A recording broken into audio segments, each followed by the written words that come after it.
Episode 109. Put back in time. Cheer my ass. What's Hey, going on, good to dude? see you, man. This is cool, man. I just got back into music myself, and obviously haven't been on Facebook for very long. I got on in like 2023, but been seeing you play a lot. No, Looks like. well, not really. No? I'm coming off a fairly long break from playing music. It took a number of years off, really raising kids and running the business. It kind of took You back still got some burner. gigs though. I've seen. Yeah, we're still playing some. Periodically. Yeah, playing with this group, Captain Sirius Band, like the Dog Star. It's fun. It's original music. I really enjoy that. Okay, cool. And yeah, we played a few shows this spring. We got one more in August that we're doing here in town, and then we'll see. I don't know if we're gonna play any more in the fall or not. Are you trying to lay We'll see. low because of the kids, or? No, like the everybody in the band's got day gigs and all that sort of stuff. Yeah. And like the nature of the band being all original music, it's nice to play. You know, Kingfish, Pressure, it was nice. But there's only so many venues you're gonna play. You know, you're not gonna play JJ's and the top 40 stuff and Yeah. do that sort of thing. So we're kind of aiming more for the festival world. But we had to take a hiatus over the winter while the songwriter Paul he was doing some recovery, had to have some surgery and stuff done, and so we're getting back to it this spring. But we didn't book a whole lot of shows. Yeah. Yeah. So, what kind of music is it? Man, I don't know. People give me all sorts of things about trying to describe what the band is. There's a little bit Steely Dan in there. There's a little bit Grateful Dead in there. There's a little bit of like Frank Zappa. Yeah, weird. There's a jazz element to it. Paul Burnham's a songwriter. He writes wonderful songs. I mean, it's at its basics, it would be rock and roll music, but then there's all these other elements that That's go all. to it. Yeah, that makes it fun. Yeah, and it does. It really makes it. Songwriter sounds like. Yeah, he is. And he comes up with neat mashups of things. You know, it's Sure. not like American Songbook. This is your chord progression. Right. You know, there's always a curveball in there Nice. with his stuff. And he has a whole, concept for the group. The whole thing has a concept built around it. What's the name of the band again? Captain Sirius. Captain Sirius. Yeah, here we are So, on the water bottle there, floating around. We've got a couple videos. We went and did Fayette tunes, did a number of them live. Oh yeah, right. We gotta do a little it'll PR pick it up there. on the camera. So, how There's can a they find the mu- situation video on YouTube though, and that'll explain kind of the concept part. Okay, of the so band. you got a Captain Sirius YouTube page? Yes, there is Okay, one. cool. 'Cause I wanna check it out, too. I'm very much not one to do the tech side of stuff. Sure. You know, I I was off Facebook for years. Yeah.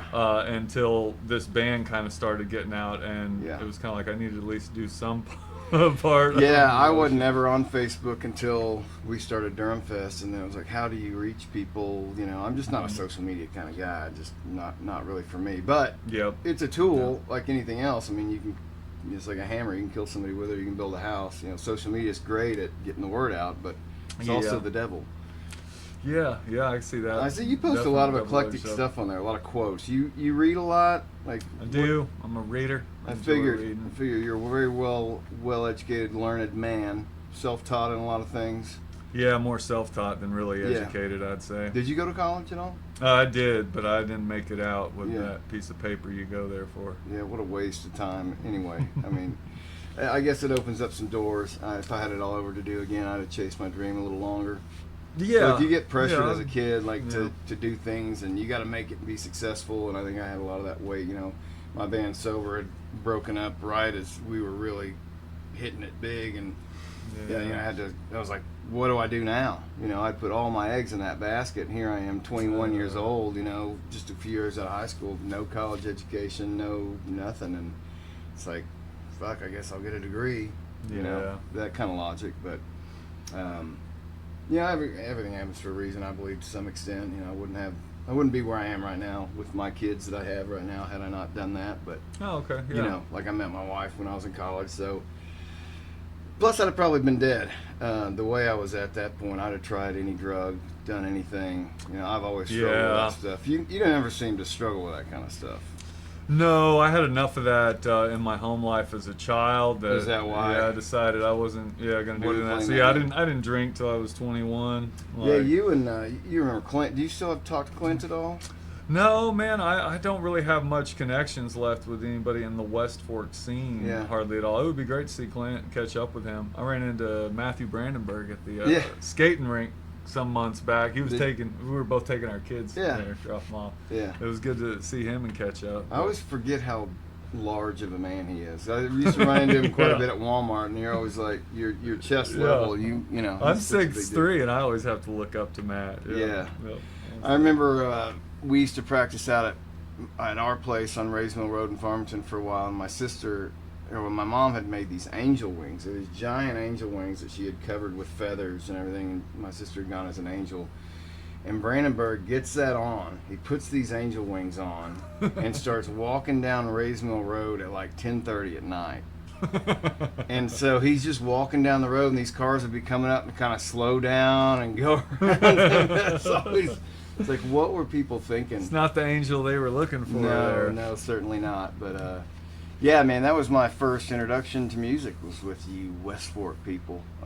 Josh and Matt Brandenburg and Daniel had their band, and Al all was the singing. older kids.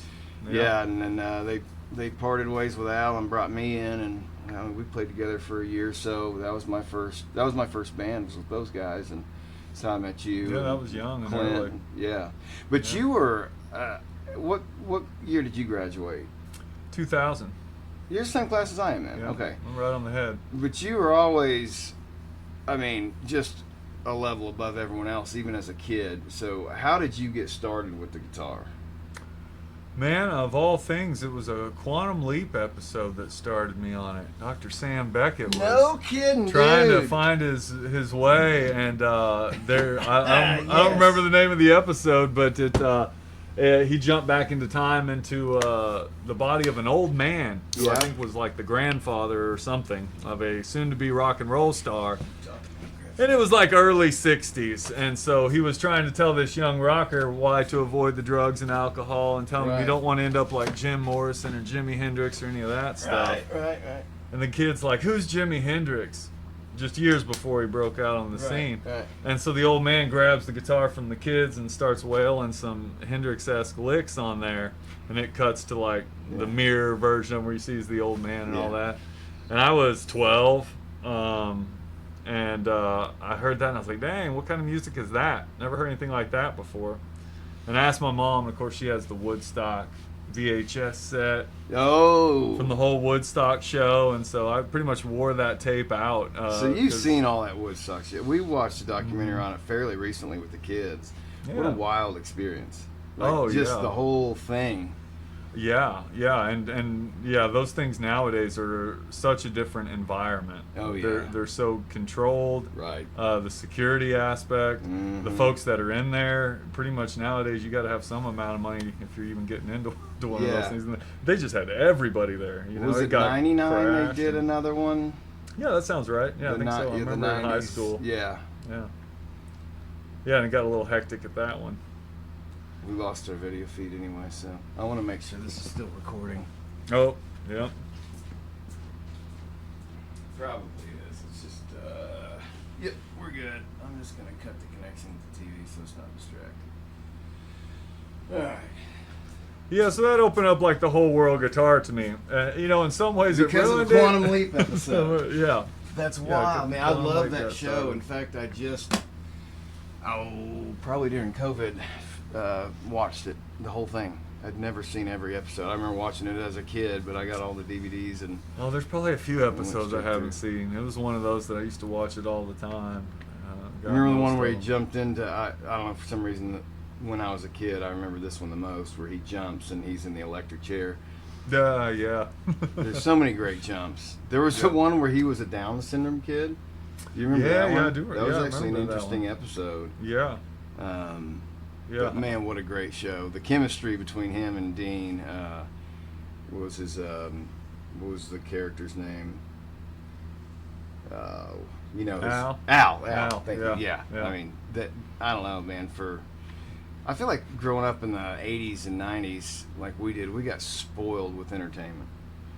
like the movies that were coming out, the just the iconic stuff. I mean, you think about they just put out a new Jurassic Park, and I just roll my eyes at this point. It's like, we're still doing these. But when the original Jurassic Park came out, that was a whole new experience.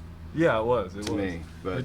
Yeah, they're almost all repeats anymore now, or a sequel or prequel, one of those. We took the kids to Lilo and Stitch, the live action one, and every commercial was for something that had already been done that was being remade. So anyway, so you're 12, you see this episode of Quantum Leap, you're like, that sounds cool. So then what was the next step? Well, I stuck that VHS in the TV and watched that over and over. And the Woodstock. How long is that set? The actual set's it's long. It's like an hour and a half or longer. He played one of the longest sets. I mean the set your mom had, like the video cassette. Like how long? That's 4 or 5 hours. It's a double VHS. Yeah. But each performer, you only get so much of their. It doesn't show the whole. Yeah. Yeah. So it's but it gives a great overall view. As far as a documentary goes, it's pretty concise. Yeah, and it was the director's cut. It had quite a bit. You know, Santana was on there. It's the first time I saw Santana, Janis Joplin. There's a whole bunch of acts that were on that. So many bands. The Doors didn't make it out, right? No. But the Who did. The Who ended up playing a set. I don't think they were on that video, though. Are they not on the video? I don't think so. They definitely I don't remember played, seeing them. But it was in the documentary we watched. They played a lot of Tommy stuff. But there was so much like transportation issues and logistical problems. I mean, the thing got so much bigger than they anticipated that it was just kind of a shit Neil show. Young tells a story about trying to get in and being at the airport there, and him and Hendrix riding in the back of some dude's pickup truck so they could go over the fields and stuff to get them out to the show. Yeah. And then the 99 when I heard that, was like the complete opposite. There was like just really like insane security. The prices were outrageous, typical concert shit. Yeah. Locked down. I don't know. I don't know how you repeat the magic of something that's so spontaneous. Yeah, you can't. You don't do that. That's why it's magic. But yeah, I'm sure in that documentary they showed the lines of cars trying to come in, like just for miles, just vehicles coming in from everywhere. What a great time. Like, if you could go back to any moment in rock history, is that one you want to go back to? Oh, gosh, that's a tough question. I mean, like, for myself, I have a personal connection with that because that's what really got me into the whole world of music, which is a much broader thing now. But having that significance early in life, childhood, connecting to that, and it was a pivotal moment for all of rock and roll. Absolutely. I think it feels like mostly because of the Star Spangled Banner thing and the fact that there were so many people that turned out. It kind of was that defining moment for a generation. And I, oddly enough, was more into figuring out what that generation was about than understanding what my own generation was about in the 90s, I had to come back to so much of what everybody else that we were with was playing. You were on a different track than the rest of us because I think you were more fascinated with what and as I got older, I started gravitating more toward the 70s. Oh yeah. And that kind of stuff. Because I mean, that to me, the 80s was a missed opportunity in my opinion. I felt like you had the synthesizer, the electric drums. I mean, you take every rock band from the 70s, even The Who, even Queen, they all fell for it. They all went into that electronica crap. Well, you got to swing with the times to stay absolutely. relevant, right? Yep. Especially when you're the old act, Yeah. If you're trying to do something new and different, you don't necessarily have to do what everybody else is doing. Well, and that's what gave rise to metal. It was like the counter to that shit. You had Iron Maiden and Megadeth, Metallica, and the thrash scene, which was very underground at the time. I mean, until the Black Album came out, metal was not on the radio. You had to buy the albums, and Bob Rock produced a record that was, 3.5 to 4 minute songs, which metal typically was, 8 to 9 minutes on some of that stuff on and Justice for All, and even I don't know if you listen to any like Dream Theater. You ever listen to Dream Theater or progressive rock? Only a little bit. You know, as a guitar player, I've heard some of it, been exposed to it, but it's not something I've ever really gone into. I just don't. It seems like torture.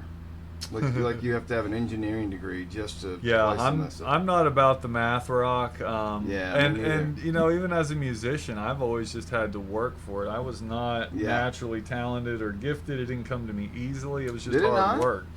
No, really not. Me. Yeah, very. You play so effortlessly. Very hard work.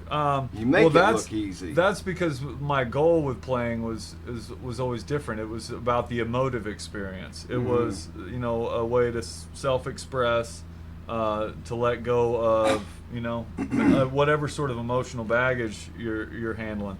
That's what the whole Hendrix thing did to me. That's what you see when you see him perform, particularly at Woodstock. It's really a good one because he's lucid. He's not, you know, he's not tripped out. There's not anything going on there. This is like had coffee in the morning.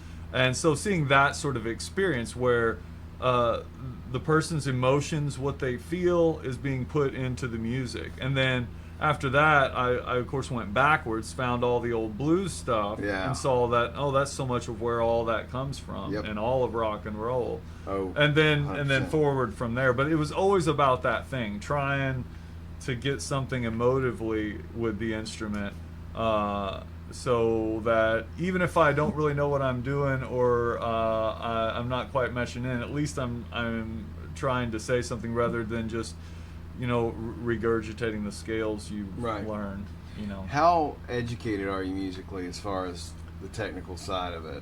Man, I still don't read music. I've sat down a couple times to work on that, but it always just kind of got in the way of me actually playing. You know, I think it's great for people. I think when you're young, it would be particularly great to learn to read music.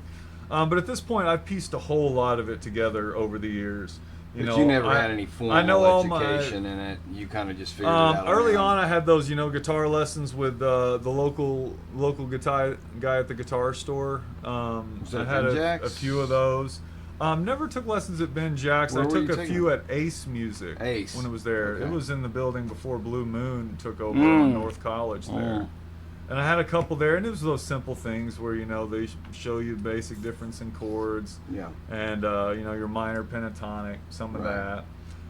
But then, you know, after just doing it by myself, by rote for, you know, a couple decades, I hit that slow period where having kids, I wasn't actually playing in a band anymore. It'd been the first time since I was, you know, 14 or something that I wasn't playing in a band. So I went and took a couple of extracurricular jazz classes at the university. Not the actual classes they give at the university, but the professors do a community jazz workshop program. Really? Yeah, and I went and did that. And it was introduction to jazz. And they actually started something like, I think, an REM song. It's one of those things like trying to show you it's not just about jazz, it's about the understanding, the approach to music, you know, which is like, where's your center, what's your one chord, what are the chords that are built around that, and how can you solo within that framework.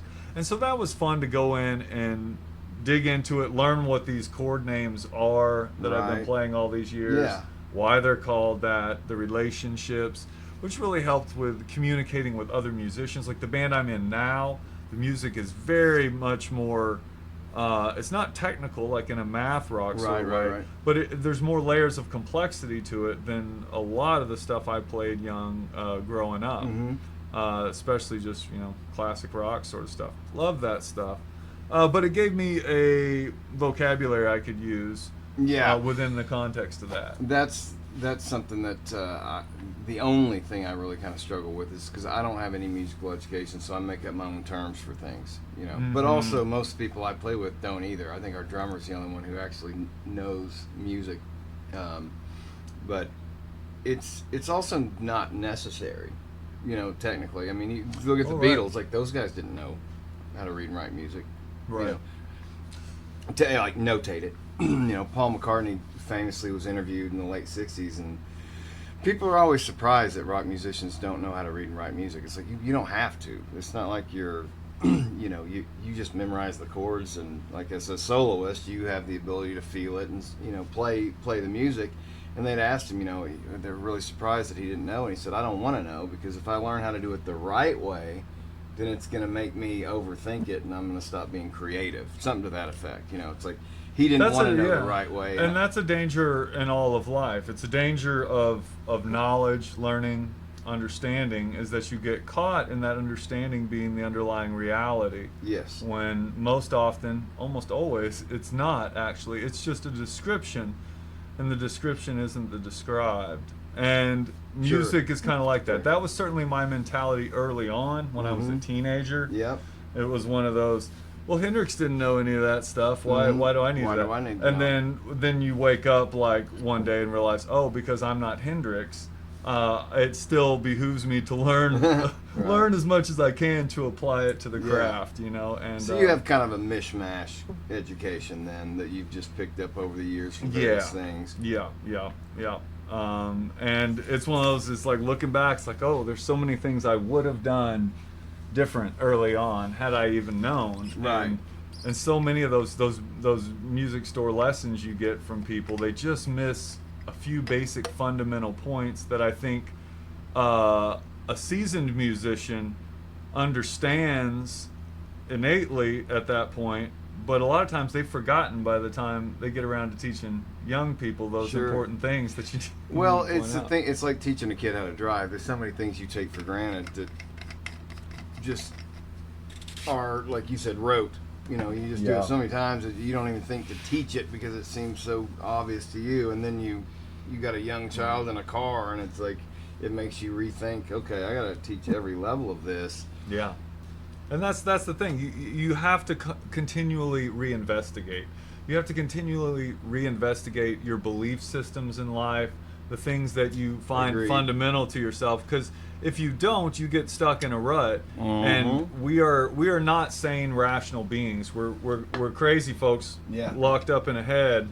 And if we don't question ourselves, you get into that point where you've been wrong for so long and you can no longer see it because you don't even question whether or not someone else could be right. But some people don't want to know the truth. They would rather be wrong and be comfortable and then just seek validation through an echo chamber. I know a lot of people that way. It's like, I don't even want to consider that something else might be true, because I'm instead going to find people that agree with me, and then you start that feedback loop where you get rid of any dissenting voices, and then you're just in a silo.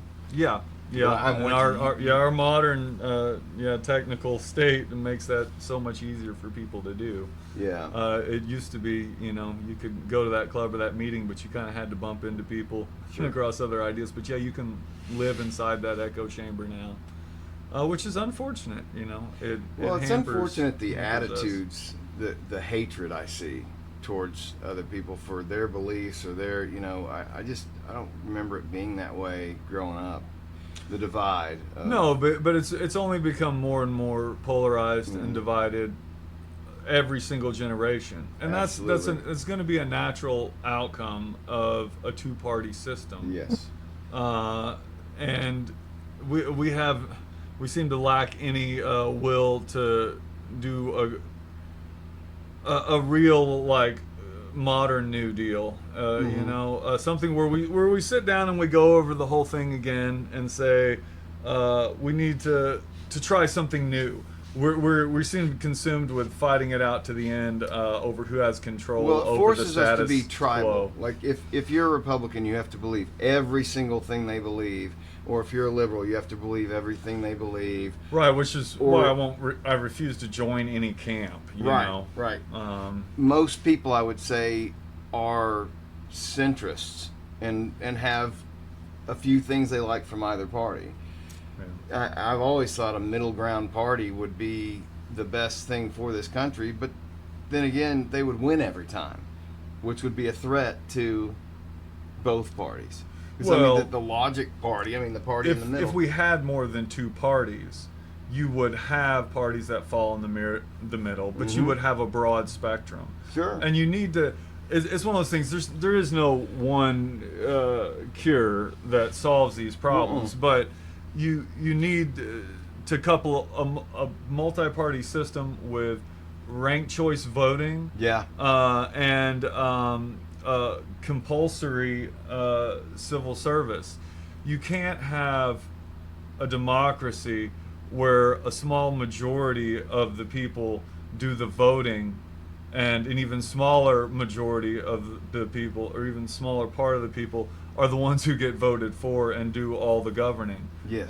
You have to have people engaged with the system.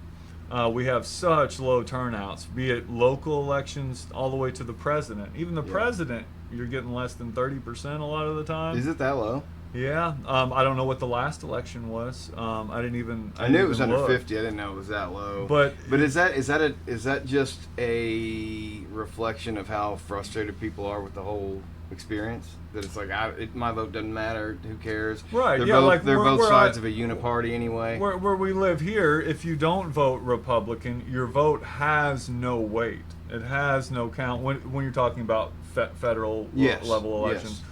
And even a lot of the smaller elections too.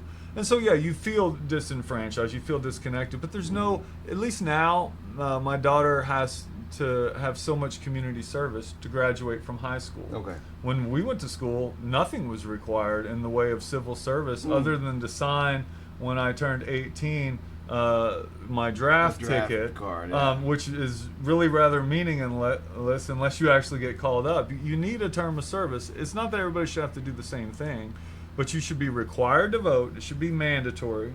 You do think it should Compulsory be mandatory? Yes. Voting should be mandatory, and civil service should be mandatory. You should have that 2-year probably period. A number of European countries do 2 years, where you have to engage in some sort of civil service. Right. Be it, the military, be it being a firefighter, being it helping out a school, Is it Sweden running a that library. or Switzerland that does that, where every citizen has to serve, and then they get their firearm at the end of it? I want to say it's Switzerland. I know Norway has a law like that, but there's a number of those in the European countries. Yeah. You need it. You need that sense of civic duty and engagement that existed 2 generations ago. Our grandparents, Yeah. I just went and saw my grandfather in St. Louis. He's 100, World War II veteran. Are you kidding so me? that whole generation of people, it was built into them from the get-go. Absolutely. Their draft card really meant something. But for us, it's been lost because we came home, I feel like, from World War II with barely a scratch on us, and the single biggest power in the entire world. I mean, Russia was not even really comparable, especially when we talk about economic power, economic coupled with military power. And this is why Dwight warned us, right? We got fat and happy, and then you get lazy. It just happens. And now we are in a society where the class of people that control the wealth are very lazy when it comes to their responsibility to that society that provides all that wealth. Right. Well, and there's also, so if somebody like you or me were to run, we wouldn't get very far. Like if you just took an average Joe, I mean we used to have those for presidents though. Jimmy Carter was an average fellow. Yeah, and the farther you go back, the more you had those. Yeah. But now the RNC and the DNC basically choose the candidates. I mean, and you have to be a millionaire to be in the game. Like that's why all the Congress and Senate are all millionaires. And again, it's a multifactored approach. You get people engaged with civic responsibility and duty. You make it compulsory to vote. You take all the money out of the politics, all the big corporate money out of the politics. But how do you get rid of lobbyists? Like how do you? Well, that part of that would be closing the revolving door. I feel like lobbying isn't the problem. The problem is accountability, lifelong politicians. There is no accountability. Exactly. That's why it's a problem for anybody. and because. Like we shouldn't have these lifelong politicians. Give a president 1 6-year term. That's it. Right now, they get elected. They spend 2 years trying to figure out what they're doing. Right. The next 2 years are just about getting reelected. And there's so much wasted time. Give them one election. And then in their second term, they're not worried about shit. And that's when you see the real stuff coming out. None of that. One term, 1 6-year term for president. I don't really know about the workings of Congress to know, but I feel like probably 6 to 8 year term. It probably takes a congressman 2 years to really figure out what they're doing, at least. You know? And then they're out. None of these lifetime in there. We got to do the same thing with the judiciary. A judge takes a lot longer, but no lifetime appointments. We don't need lifetime appointments on the Supreme Court. So you get it to where these people don't have these lifetime appointments, these golden parachute jobs and benefit packages, and you close the revolving door where they can't go from business to Washington, Washington to business.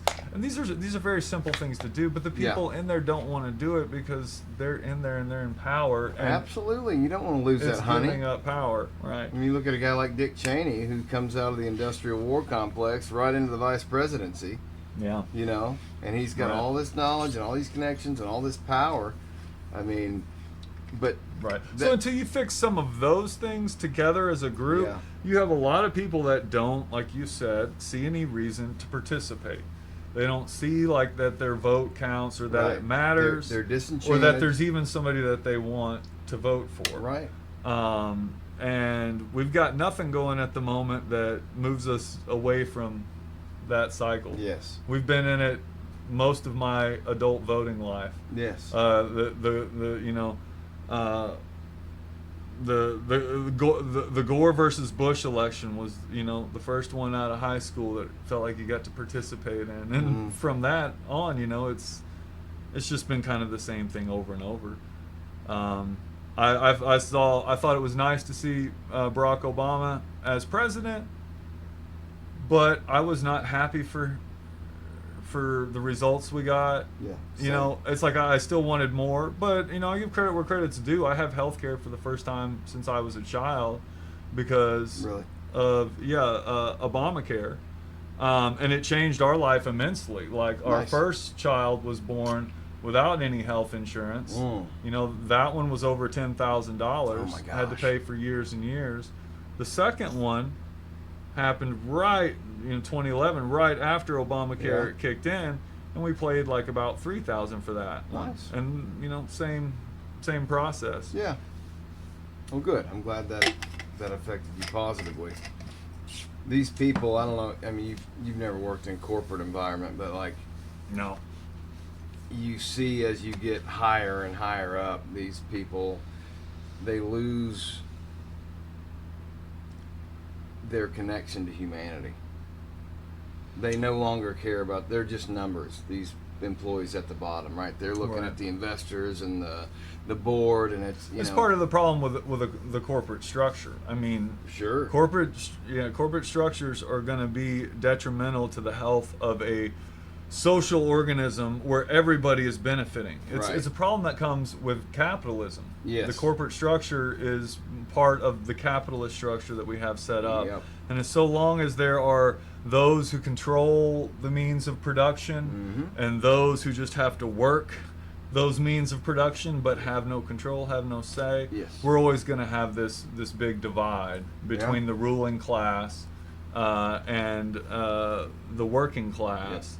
And that's American empire, and it's been that way over 100 years. But they keep us intentionally divided among other lines, racial lines, political lines, whatever, when in reality, we the people probably have more in common than we don't, if you could focus on things like that. But I think the human nature, sadly, is so tribal, and people get so caught up in my side has to be right, and then it's like you are now the enemy because you're not on my side. When that is so dangerous. It's like, why aren't we just playing it? We're just human beings. We can have other. I have friends they're far left, far right.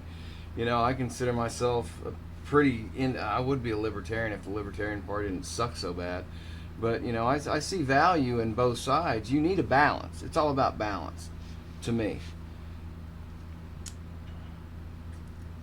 But without a third party, I feel like you have to swing these massive swings. Years ago, I swung my attention away from looking at the system and the problem with the system because the system is the individual. The individual is the system. Those two things are intimately and interrelated. Right. Right. And so it's the individuals that are the fundamental problem that needs to be addressed. Not to say we don't need to address the political and the systemic issues that are there, but it's in the individual.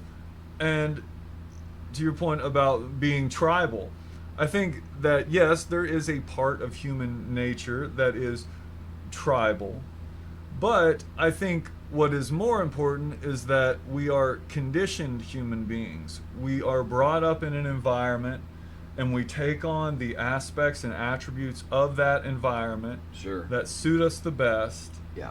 And we repeat those patterns over and over. Right. And the problem is that without our society, thinking about it sometimes. Most if you're of the just time, raised a certain way and you don't question it. Yeah.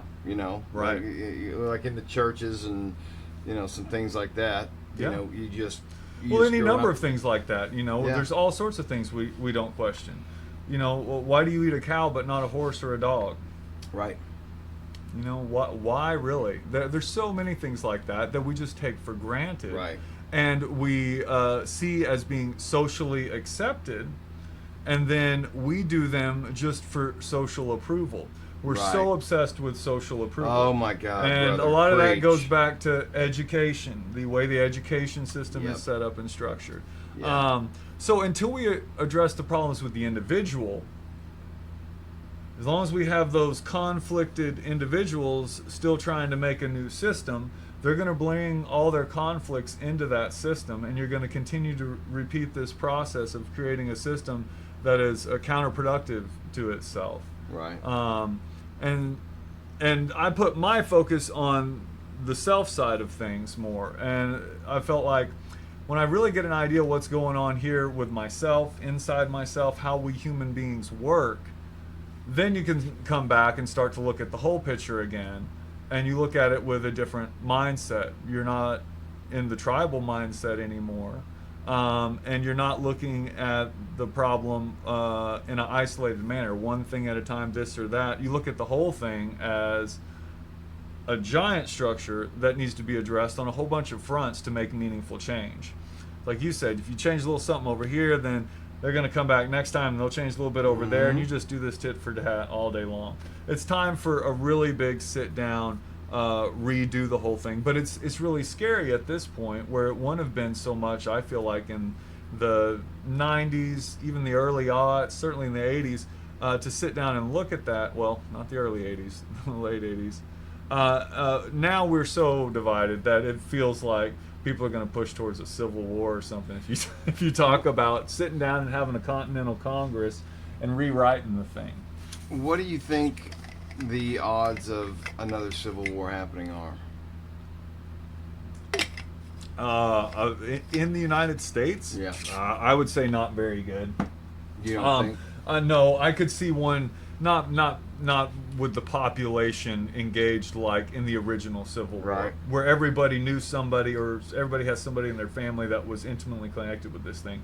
I could see a military coup level civil insurrection where, like black ops teams owned by billionaires or even just by corporations that contract for our government. Which people don't realize how massive some of these private corporation securities are. Right. Like they have their own army, some of them. Yeah, look at how much of our quote-unquote army, military branches are privatized now. Yeah. It's insane. Yeah. I mean, it's just wild. absolutely insane. I don't know how the right-wing military side of it can get behind that, any sort of wing. No. So, yeah. What do you think of Elon Musk? Man, I don't really know that much about him, but he just seems like he has lost his way. That power power corrupts, and that's almost unavoidable. And he's certainly been corrupted by the power that's fallen in his lap. I never saw electric cars as a green solution to anything. I see them as Did you not? green washing. No, it's Explain that. quite Explain that simple. to me. Well, where do your batteries come from to charge all the cars?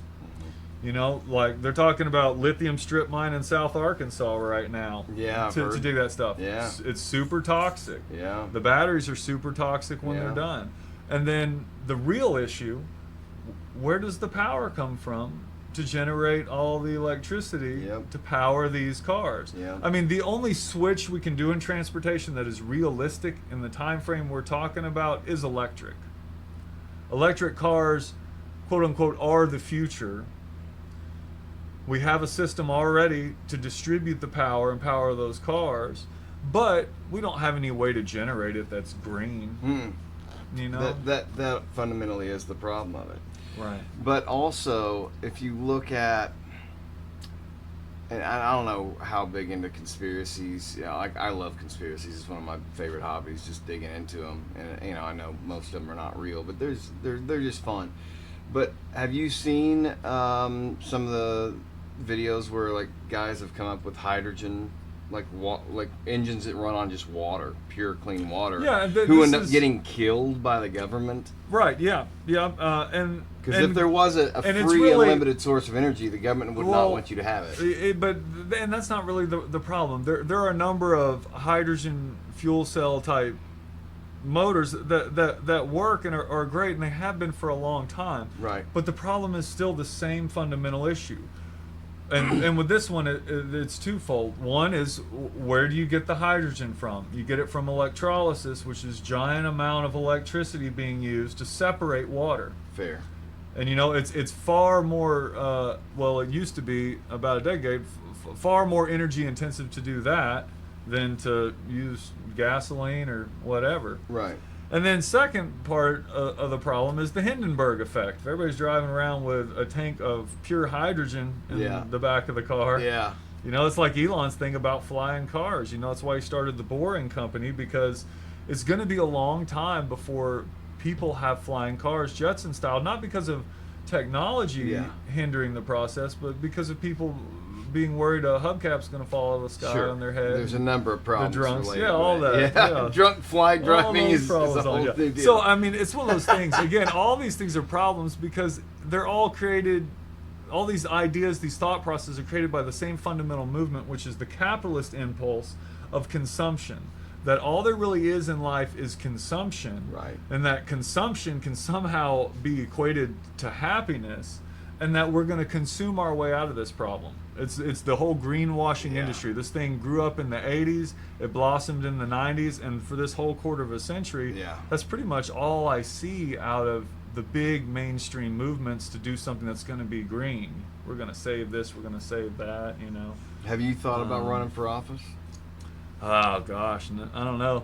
I don't know about that. I don't see it. Maybe if I didn't have kids in the house. I feel too absorbed with kids to have time to do that sort of thing. I saw on a podcast, you know who Thomas Massey is? No, I don't. He's a Kentucky representative and one of the real fundamental constitutionalists. Yeah, I think he was one of the only Republicans that voted against the big beautiful bill. Because he was talking about how many. Yeah, and I appreciated that.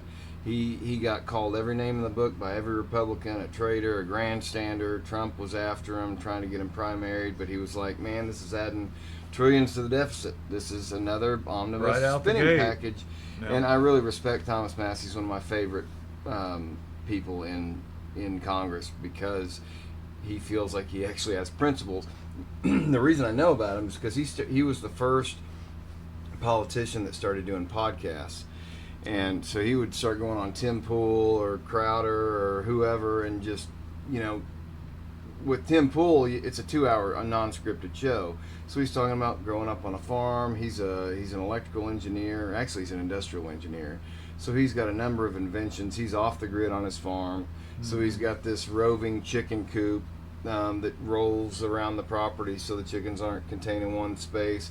That's solar powered. That's called the Klux capacitor. You know, he's a fun dude, and I love him. But you know, he was the only Republican in the House of Representatives, I think, maybe one of two, that voted against it firmly. And I really respect just the fact that, you know, so many people vote because it's the popular thing to do. I got to do it. And again, this goes back to tribalism. Trump wants the bill passed, so I got to vote for it, whether I've got to. Politics, re-election, right? You know? Have you ever seen House of Cards, the show? No. You familiar with it? I've only seen the advertisement for it. So I mean, it's basically the inner workings of Washington D.C. Okay. Kevin Spacey at the beginning is playing a representative from South Carolina who newly elected president had promised the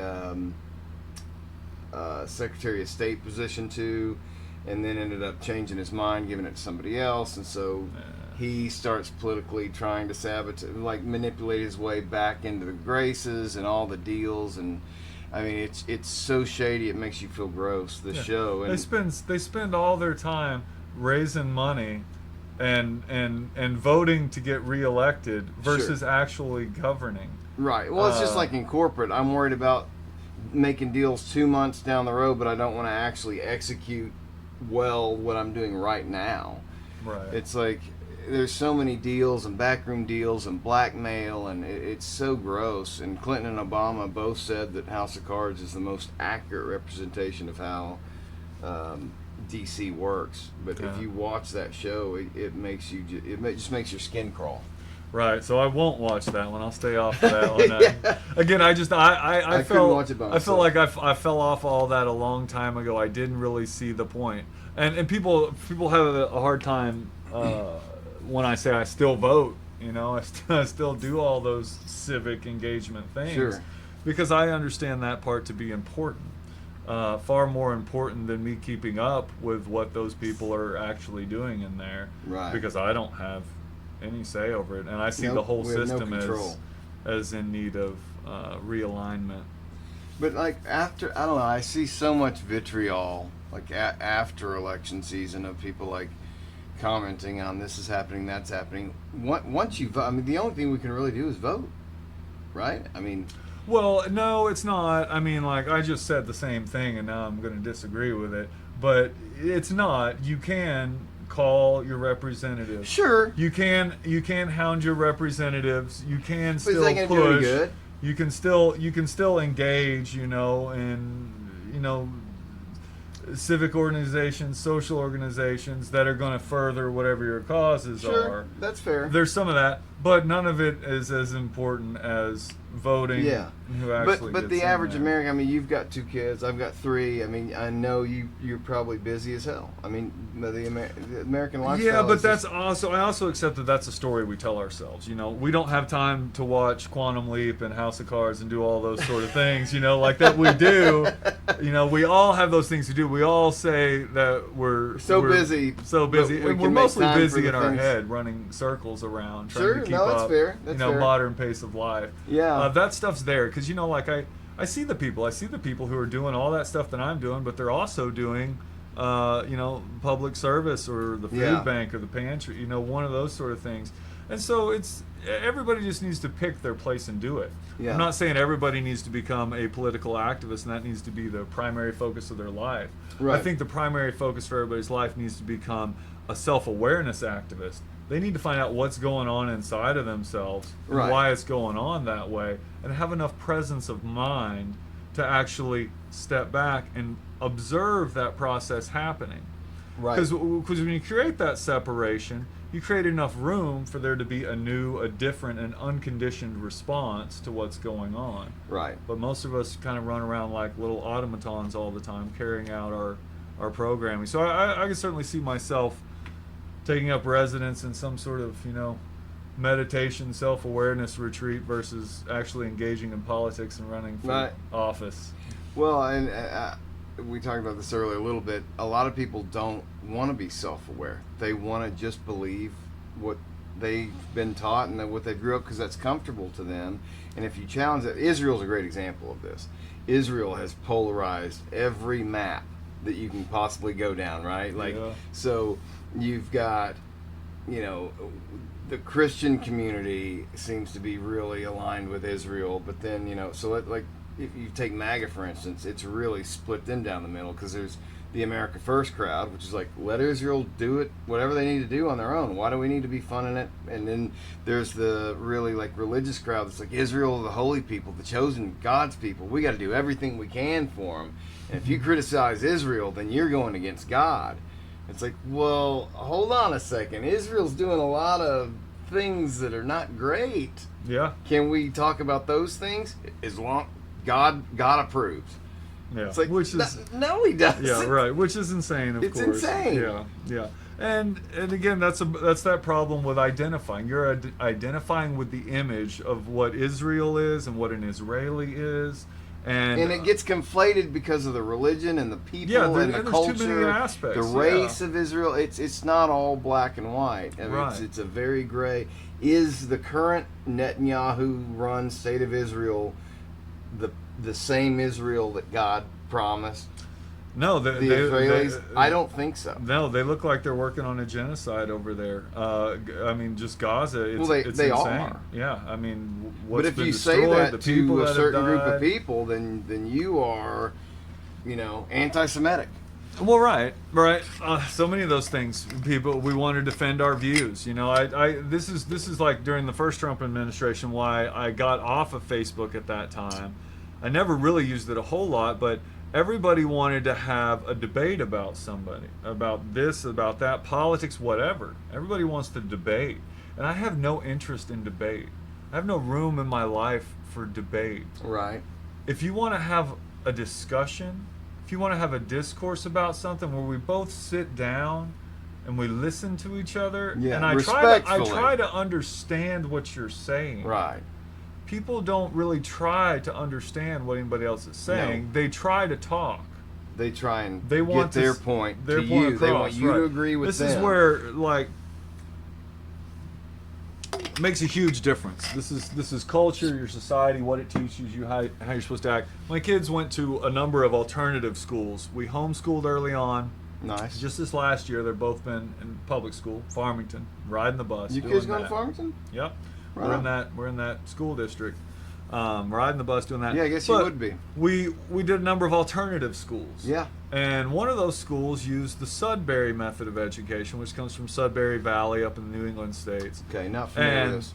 The idea is that it's a sociocratic school. The kids all have a vote. The teachers all have a vote. The votes are all equal. At the start of the week, start of a class, whatever, everybody comes together and you sit in a big circle and you have your meeting, you discuss your topics, everybody gets a vote, and whatever everybody votes on is what gets implemented at the school. That's what you do. Okay. What happens to people when you stick them in an all ages group instead of the ageist mentality of the graded school like we are, where everybody's in a separate grade, and you're right. If you put everybody on the same level, where you got a 5-year-old and an 18-year-old whose votes are the same weight, right? And this is just an example. You could obviously tailor this to different ages, different grades, but you get everybody on the same page where everybody has an equal vote. Everybody's empowered all of a sudden, right? And all of a sudden you're engaged. And all of a sudden, this isn't something that is foisted upon you.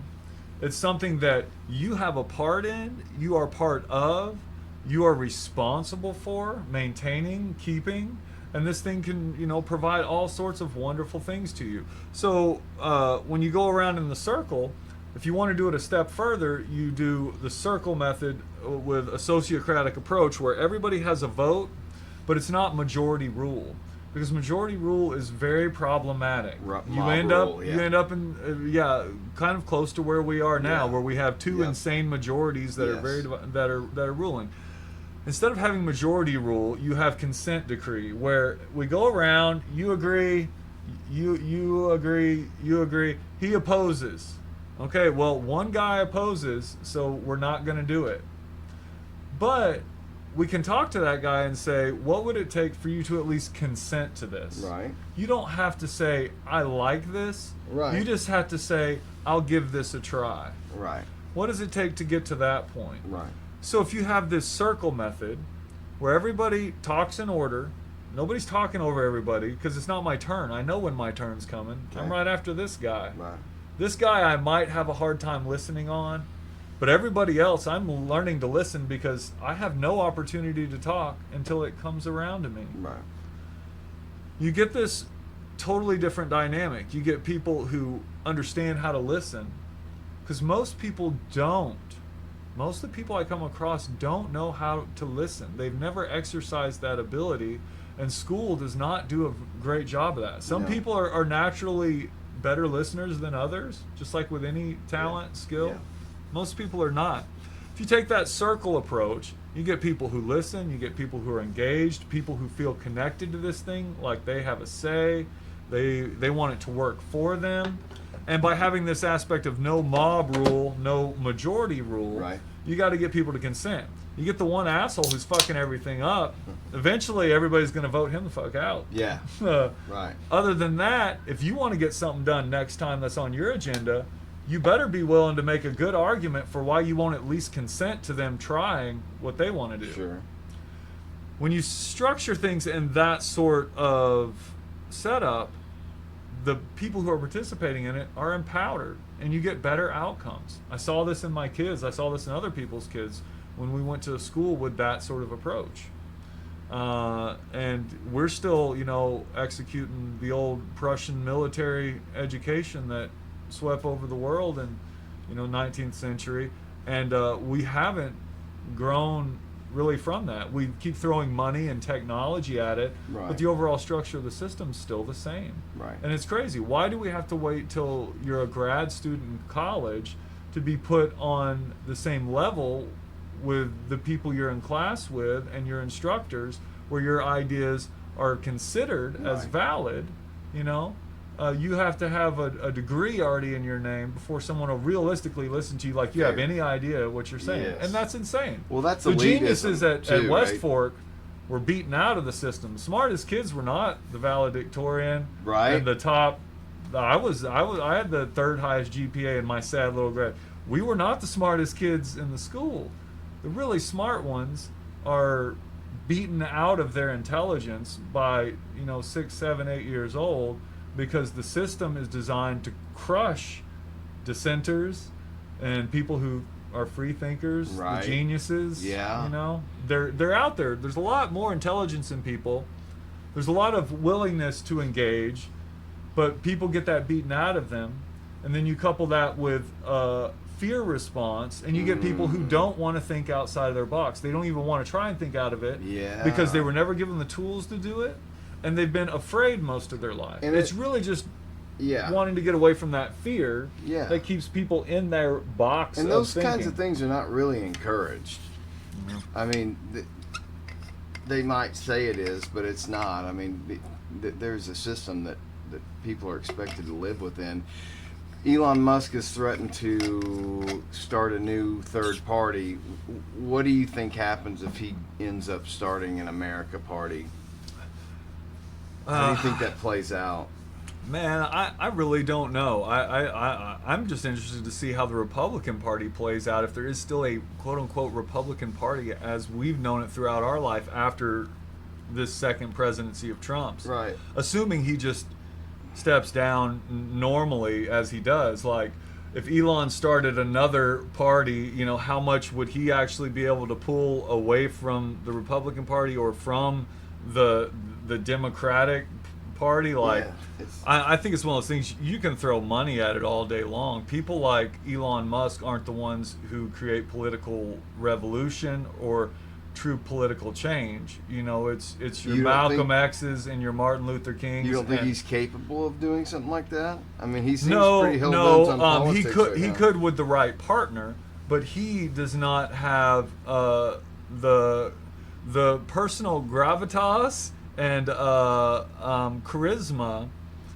to lead a party like that. Too many people look at him as an eccentric nut. Well, now he well, could no, put his he money wouldn't- behind well, that's somebody. No, he wouldn't be the guy. Well, he is obviously not electable anyway. He's not born in this country, right? He was born in South Africa. For right? president, yeah. Yeah, for president. Assuming the rules stay the same. Yeah, but I mean, even if he funds it and tries to get somebody else in there, I think you've got the Republican Party and the Democratic Party who are both going to try and just destroy this thing because Right. it's a threat to both of them. I think it's part of why we have, and the Libertarian Party is just a shambles. It's just a mess. Yeah. Yeah, Green Party's pretty much the same. But yeah, I think you're gonna like if he throws that out there and it sticks. Yeah, who's it gonna steal the most votes from, or is it gonna just steal from both? I kind of want to see it because I've always wanted a third party because I feel like again I keep bringing up tribalism and being on the right I'm expected to believe so many things that I don't believe, and it's like I'm not gonna agree with you on these things. I grew up a Democrat most of my life and believe mostly Democratic things. I've changed some things as I've gotten older, but I still don't feel like either party has exactly what I want. I would love to see a middle it seems ground. like the major parties, especially for presidential votes, they come down to social issues, which to me is a real problem. Yes, I agree. when you're voting for the upper levels of government and you're voting on social issues rather than economic issues, geopolitical issues, Right. or government structure issues about how the government's going to work and function. Those are the most important issues at that level. Not which state can have an abortion, Right. Not which bathrooms can be used, but those are the things that are easy to divide people on. Absolutely. Dividing people on foreign policy, 100%. most of them have no idea what the hell's going on. Most They're not people interested can't anyway. find Ukraine on a map. But they dude. can very much get behind a vote that relieves their fear. Again, people are driven by fear, and they don't realize it. They don't realize what fear is. You're 100% right. And they don't realize the ways in which they're driven by fear. Fear is a powerful motivator, and the media is great at leveraging it. If Trump gets elected, we're going to be in World War III. If Biden gets elected, we're going to be, we're going to let billions of illegals over. Yeah, instead, they're both horrible options. Yes. Yeah. And again, third party, in my opinion, will not be enough to change anything. It risks the very thing that you said about one totalitarian party coming into form and the others becoming little satellites that float around it. You need a ranked choice voting type approach. Yeah, and I like what I've heard about ranked options. choice voting. I don't know a ton about it, but I know some states use it for primaries and stuff. Can you explain a little bit to me how that works? I'm not the best person to do it, really, because I've never actually got to participate in a ranked choice voting setup. But yeah, it is actually being used around the country. Yeah. The idea, my understanding, is that you have a list of people you want to vote for. And rather than just voting for one candidate, you rank them? Yeah, exactly. You rank them. And then by the powers of math, which is where it gets hard for a lot of people, it's not just like 1 + 1 or majority rules sort of thing. Everybody's votes counted, and you get a tally for those candidates about what everybody thinks about all of them. Yes. And then you pick based upon that. Yeah. And I think you got to couple that with more engagement. People are going to have to come in and vote for a list of candidates, and you're going to have to narrow that down to but then those 3 or 4, and then come back and vote again for your final one a lot of times. There's not just going to be one clear guy that gets... No. But you mentioned earlier you think it should be mandatory to vote, but most people are not educated even minimally on these issues. So then you doesn't matter. Doesn't matter. Really, you don't think so? No, it doesn't matter, because otherwise you will always have a society that's governed by a ruling class. Mm-hmm. The ruling class who's been able to access the education, the financial means, et cetera, They leverage to be able to cast their vote. Everybody who is mentally competent and of age should have to vote, and it should be compulsory. And I would say it should really start in the schools. You restructure the education system in the fashion we were talking about earlier. Right. And everybody starts voting from a very early age. As soon as you're locked in a room with other people and forced to stay there until mommy and daddy can come get you, Unfortunately, for a lot of kids now, that's when they're still in diapers and you Yeah. can't have any say about it. Yeah. But you need to start them when they're little bitty. You start them in school and you empower them there. It Interesting. only takes one generation. You do. Yeah. You can forget about all the rest of the stuff, about politicians, about policy, and just deal with education with one generation, Mm-hmm. and you will have radical transformation by the time that generation has their kids. Right. And so many times we want to deal with these things piece by piece, part by part. It's part of the problem with our scientific thinking, that we always want to isolate things. Right. But it's all interconnected. Absolutely. And so it starts with the young people, and it starts with education. I don't really have any of these discussions with people that are our age or older anymore, hardly, because there's not much point.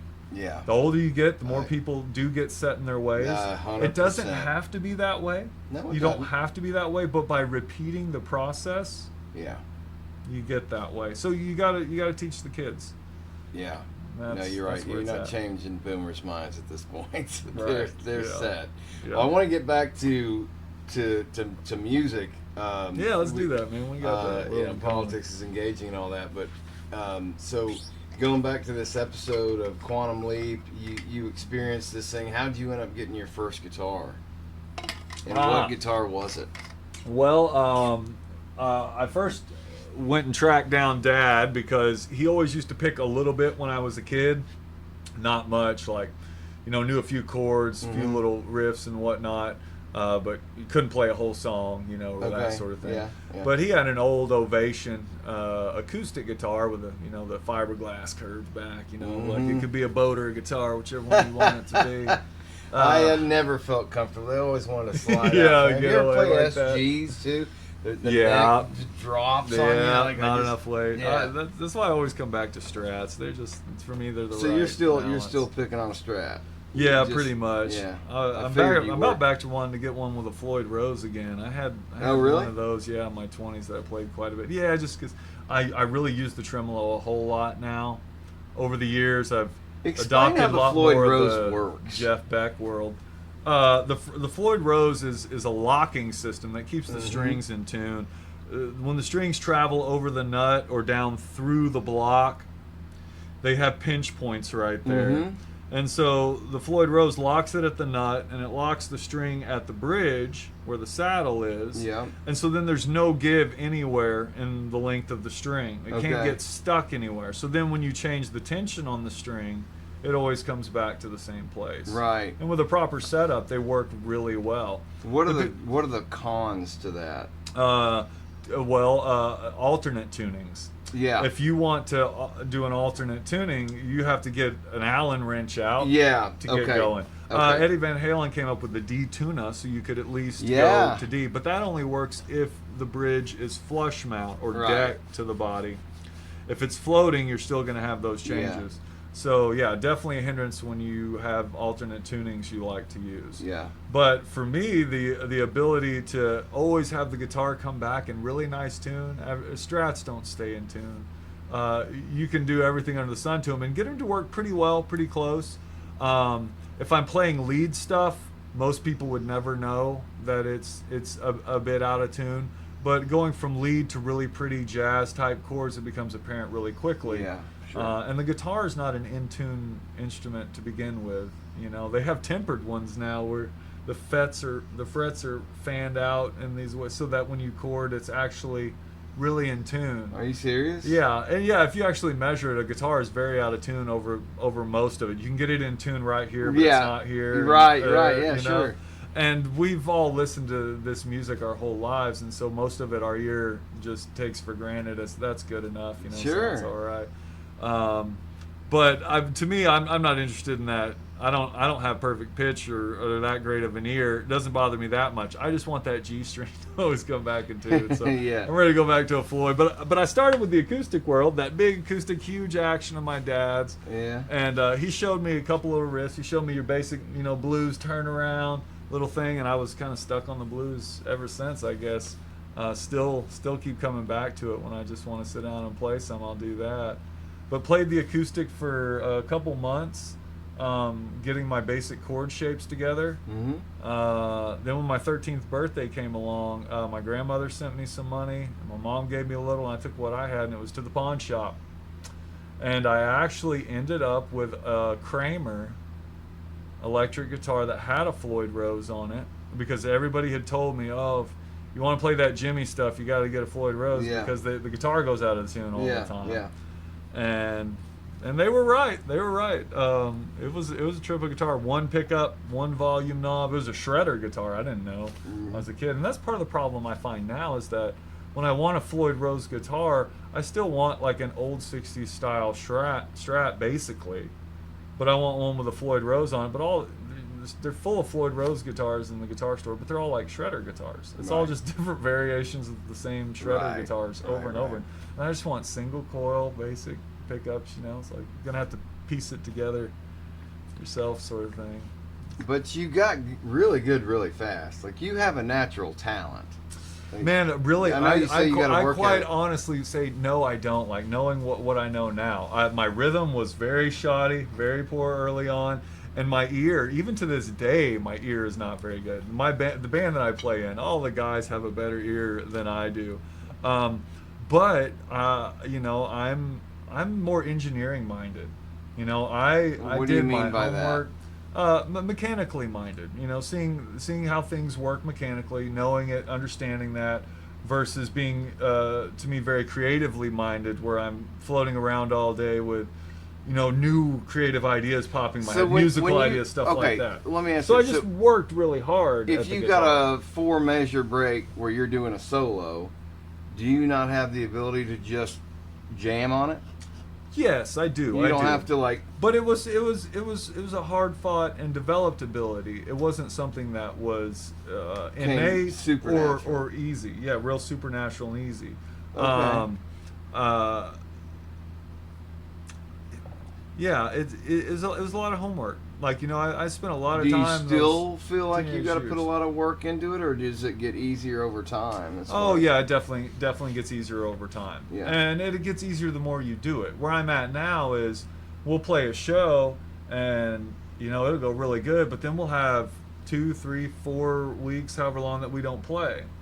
And for me at this point, playing the lead stuff, finger dexterity, just getting the muscles back in shape for it.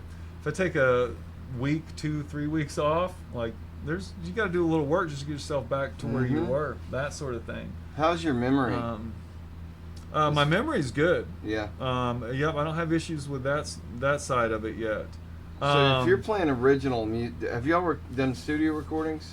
Yeah, we did studio recordings of a couple of the tunes. There's a few of those that are posted with videos. Paul's he's a visual artist first and a musical artist, I think, second. And that's your writer? Yep. So he's a visual artist too. Yep. Cool. He's the really creative fella of the group. I'm excited to check some of this out. So when you're doing a solo in an original band, I assume you're going to play it the same way every time. No. I rarely play much of anything the same way twice. Really? See, that drives me nuts. That's so if you're different gonna do sides a studio of the coin. version, like, I want to hear that live, right? So, right. Well, especially if it's a good solo. So the songs we went and did in the studio, we did spend quite a bit of time focusing on those songs before we went and did a demo of those. Right. And there were structured solos that were created for those songs. And for me, most of the time, it is a natural, spontaneous, in the moment creation.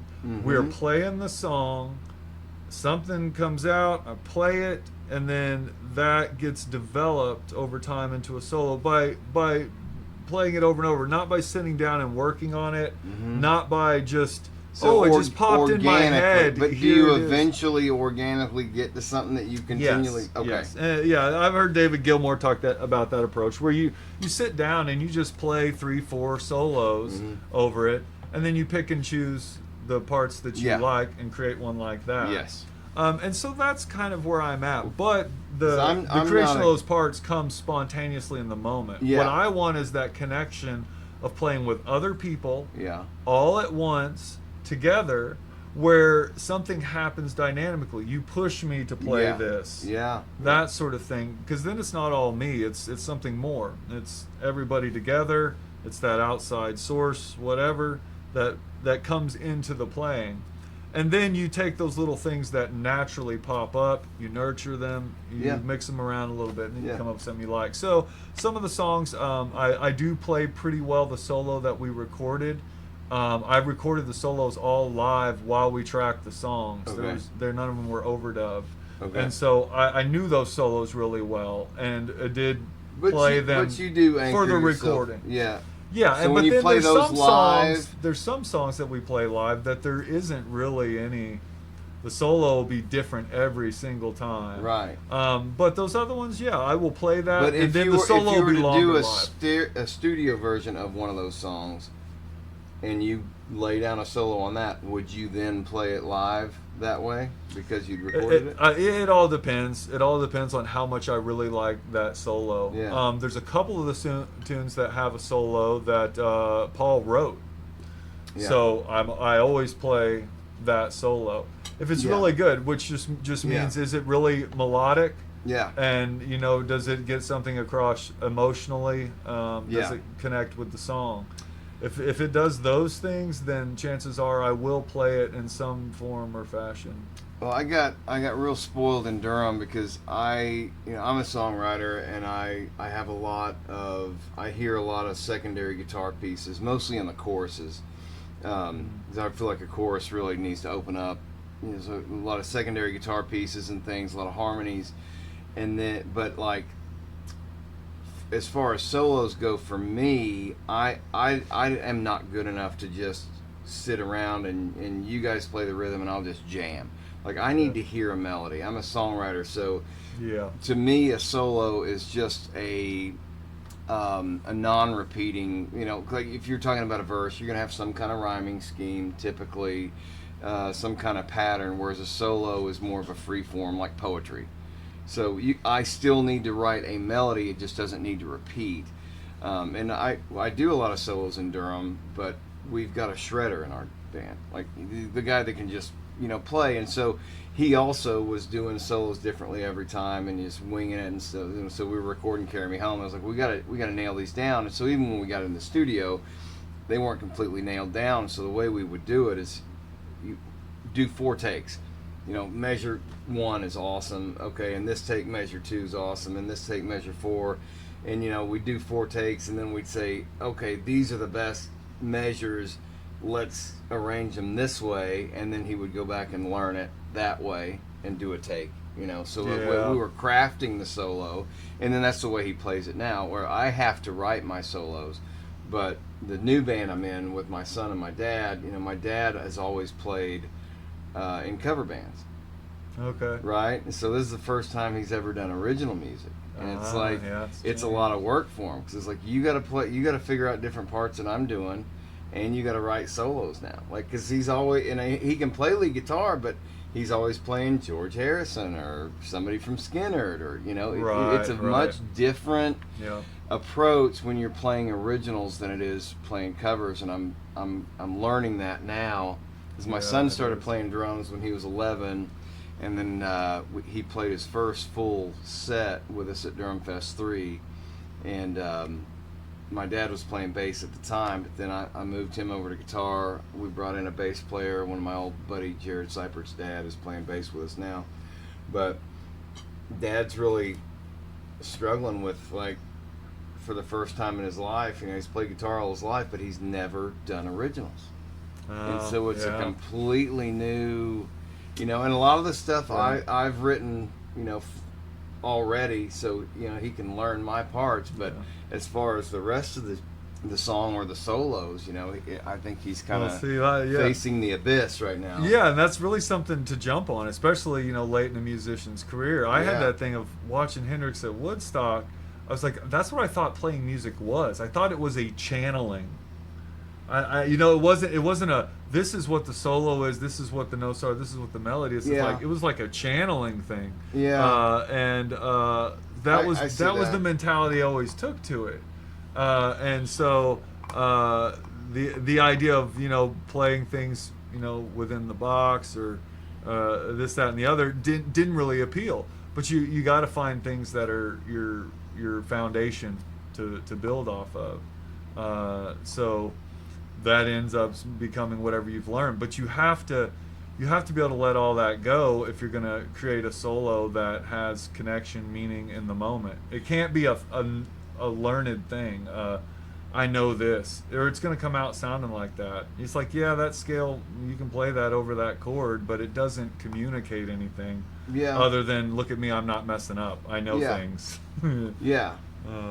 But I mean, I definitely get on with that approach. I never done it in the studio like that, but my approach is kind of similar to that. We'll record our rehearsals. We'll be playing these songs. I always go back and listen. Yeah. But, hey, that was cool. I like that. What was that?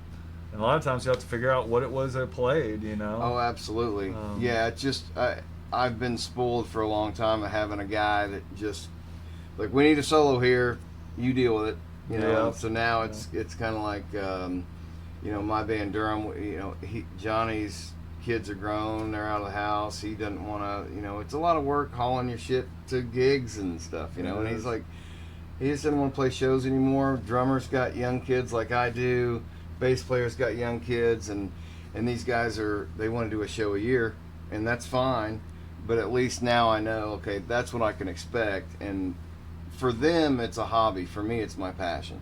It's a very different place. I'm much more invested in it than they are, and they're fantastic and I love playing with them, but I got to face reality and say, okay, it's important to me to do this like year round.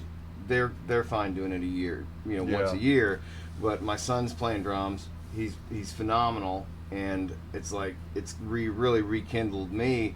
I've been writing songs since Durham stopped playing in 2012, so I've got 137 vetted songs. Sweet. That I've written. I probably wrote 1,300 songs to get those.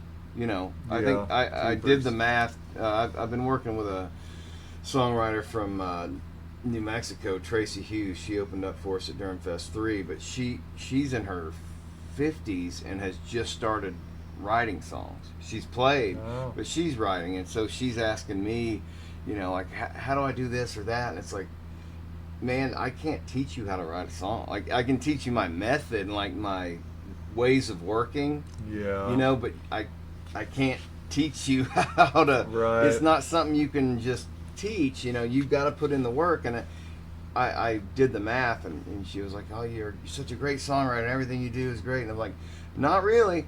Here's how many songs I've written, and here's how many are slated to be recorded or have been recorded, right? Made the it's cut. 9%. Hey, that's pretty good. It's 9% of the songs I write. That Genius thing is a lot of effort, Well, being really creative, being an artist, there's a whole lot of effort involved. But it's a lot of work, and people just think they just pop into your head. But I did a couple YouTube videos on a song that's now called Sunsets. But I was like, I just want to record the process and probably bore everybody in the planet, but just to have a record of it. So I sat down. We had a shitty song we were about to cut, but it had a really good bridge, and that's where I started. I was like, I want to steal this bridge. So I'm going to write a song around it. So the first video is like 38 minutes of me, like, okay, I get a verse, I got an idea for a chorus, I got a little bit of a lead lick, and then the second part I came back and revisited is over an hour. It ended up being over like almost 2 hours, but it's 2 hours writing one song. And that's how the sausage is made. It's not like it just, boom, it's there. Right. Now, some songs do write themselves. Sometimes you sit down and a song just comes out. I believe that there is an interdimensional area. I call it the ether. That's what Jimmy Page called it. Somebody asked him, how do you come up with all these riffs? And he said, I don't write any of it. I just pull it out of the ether. And the more I play, the more I truly believe that the ether exists, that there is some spiritual connection somewhere that feeds you these things. And the more work you put into it, the more it gives back to you. To a point, yeah. Does that make sense to you? To a point, but you can work yourself into disconnection too. Like, you have to do the work, but you have to allow the room for space for silence, for those new things to come in. Yeah. I mean, it's not just the music world or the creative world. That is the very nature of what it means to exist as a human. Right. Like, we have this thought process going on in our head all the time that is a conflicting thing. We have these different ideas in our head that are battle with each other. That is all the field of thought which is moving over here. Mm-hmm. You have to develop that thing so you have the tools. You have to listen. Yeah. You have to develop the motor skills. You have to develop those tools of thought to become a musician. But there's a whole other part of us that is not that movement of thought. That is another part of ourself that is where that, what you're saying, the ether, where that creative part of us comes from. Yeah. And it's actually physically divorced in our brain from the part of us that does the thinking, that does Sure. the language, that Yeah. does all that. Yeah. And that other side comes in a lot of different ways for different people, right? Some people like have it like a thing where they just can't even turn it off. The songs just pop in their head. They have these melodies and they need to get them out. I'm that way. You know, that sort of thing. I'm constantly hearing shit, and it's a constant source of almost stress. Like, I've got these melodies I got to record, and I got to track this, and Got to make them. and some of them are trash, and but I still got to get it out there and get a track on it and maybe listen. And there's songs sometimes that just there's a song called Fearless Walter and I wrote last year that I was like, I don't want to mess with it. He was like, yeah, but that intro riff and verse are sick. And I was like, no, but I'm going to have to work at it and find the chorus. I had a song one time, we ended up recording it for our third Durham album. It's called Miles Above. But I had a sick intro, verse, pre-chorus, but I just could not come up with a chorus for it. And I even took it over to Johnny, our guitar player. I was like, well, do you think this pre-chorus could work as a chorus? He's like, oh yeah, that's fine. Like, no, it just doesn't work. And one morning I got up, and I'd had this song just sitting on my computer for a year. I just never could come up with that chorus for it. Woke up one morning early and just took a guitar down into a room and started jamming, and I came up with this really sick chorus. It was in D, and I was like, man, that's a sick chorus. I wish I had a song that needed a chorus that's in D. I was like, I wonder if I have anything. And I went back to my files of unfinished songs. It was like, holy shit, I wonder if it would work with Miles Above. And sure enough, it just slid right in. See, that's there. that thing, that's what I'm saying about, you have to do the work. Yeah. But you have to allow the space for something new to come in. Yeah. That's when you have your epiphany. Yeah. You work really hard, you work up to the wall, and nothing's coming. Then you have to completely drop it. You have to be able to let go, walk away. Yeah, and that's why I thought that was a perfect example of what you were talking about. Sometimes you're right. Sometimes you just can't make any progress with it. It has to happen organically. I feel like people don't know where that comes from, because we operate from the egocentric me, self-identity part of ourselves all the time, and we think that is us and that's all of us, that's who we are.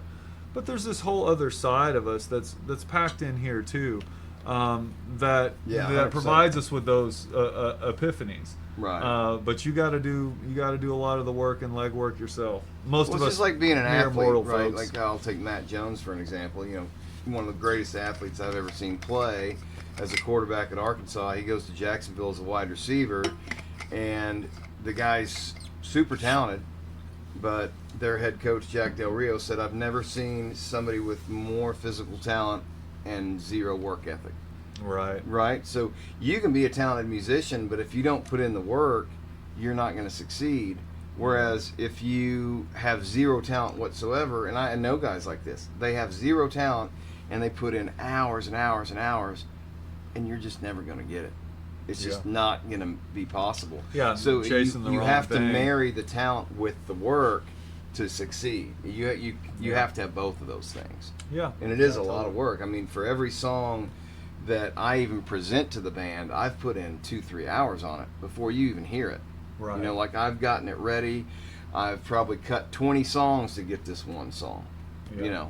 There's a lot of work that people just don't Yeah, I can only imagine the songs Tom Petty threw away. Like right. these people that are great songwriters, they got mountains of them, and yeah, you didn't hear them all. There No, was a you lot of didn't. work There's a in lot there. of stuff on the cutting room floor that were Yeah. probably decent. They just, for Right. whatever, maybe it sounded too much like another one, or maybe Right. whatever reason you cut it for. But when I was recording or writing the Painkilled Nation album, Julie was pregnant. It was the first time I thought I was busy. Like you're saying. Yeah. And so I wasn't writing.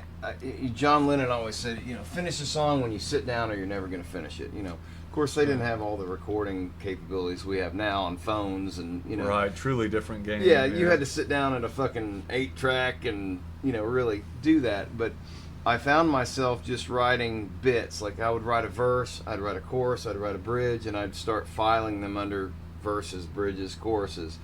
Yeah. And I wrote a lot of that album in what I call the patchwork style because I just didn't have the time, or if the baby was sleeping, I couldn't be loud, so I had limited recording time. Yeah. And it ended up being a great album, and I ended up patchworking a lot of those songs where I would just take a verse I'd written and then marry it to a chorus, which is not a very organic way to do it, but it was the way I felt I had to do it at the time, and it worked. And it's not my preferred method, right? But allow you to keep producing when you were in that time period, right? Where, but again, you're talking about letting that space happen.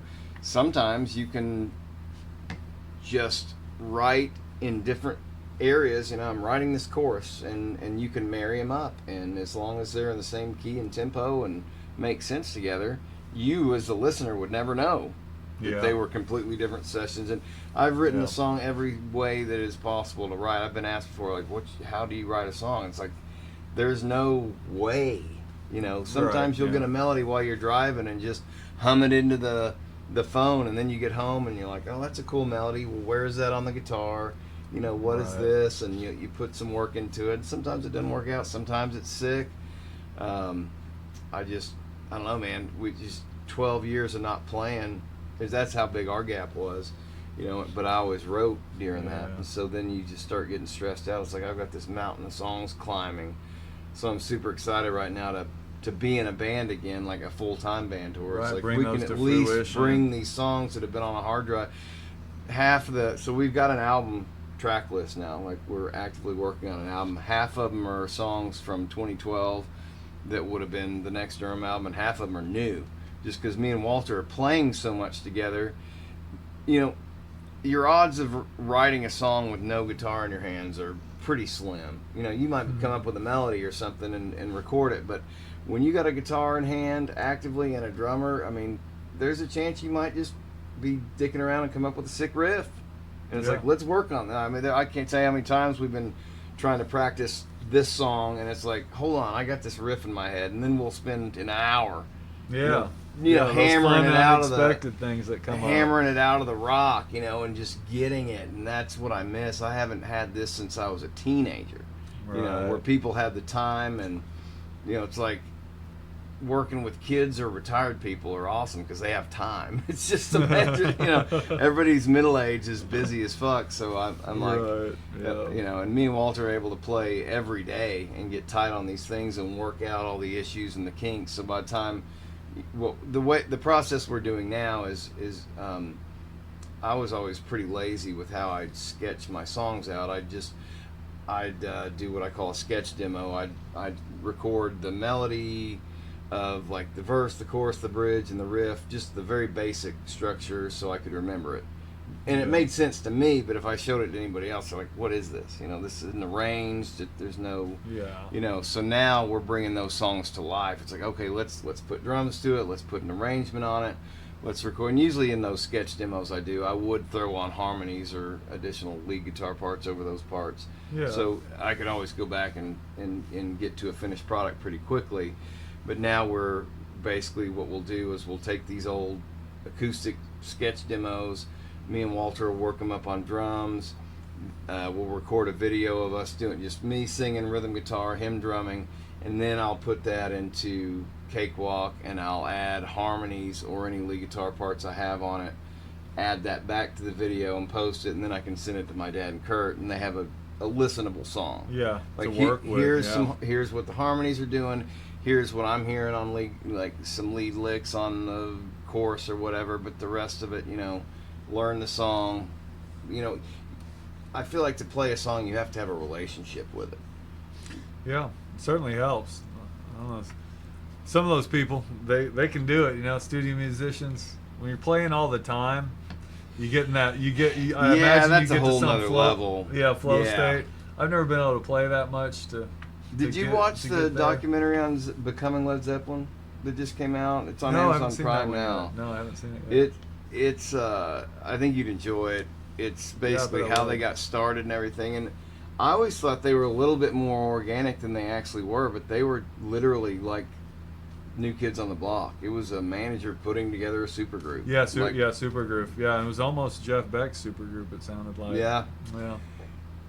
But he already kind of had one that was imploding, and yeah, they tried to get Keith Moon. He's got the famous quote, it's going to go down like a Led Zeppelin. I mean, for them to be one of the.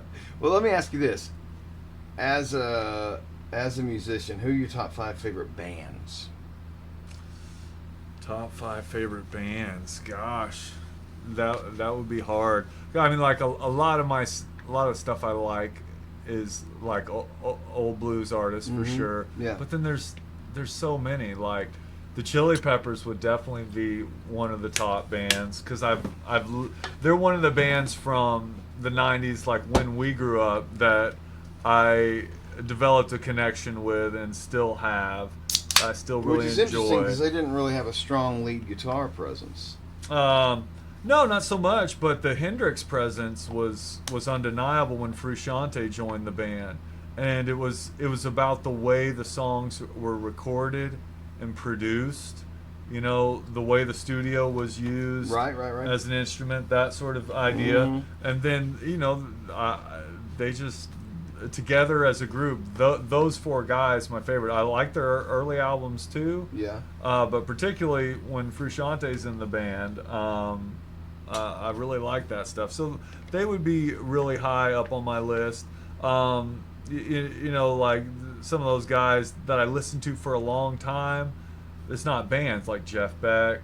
Yeah, I love Jeff Beck, especially his. That counts. I mean, that's a band.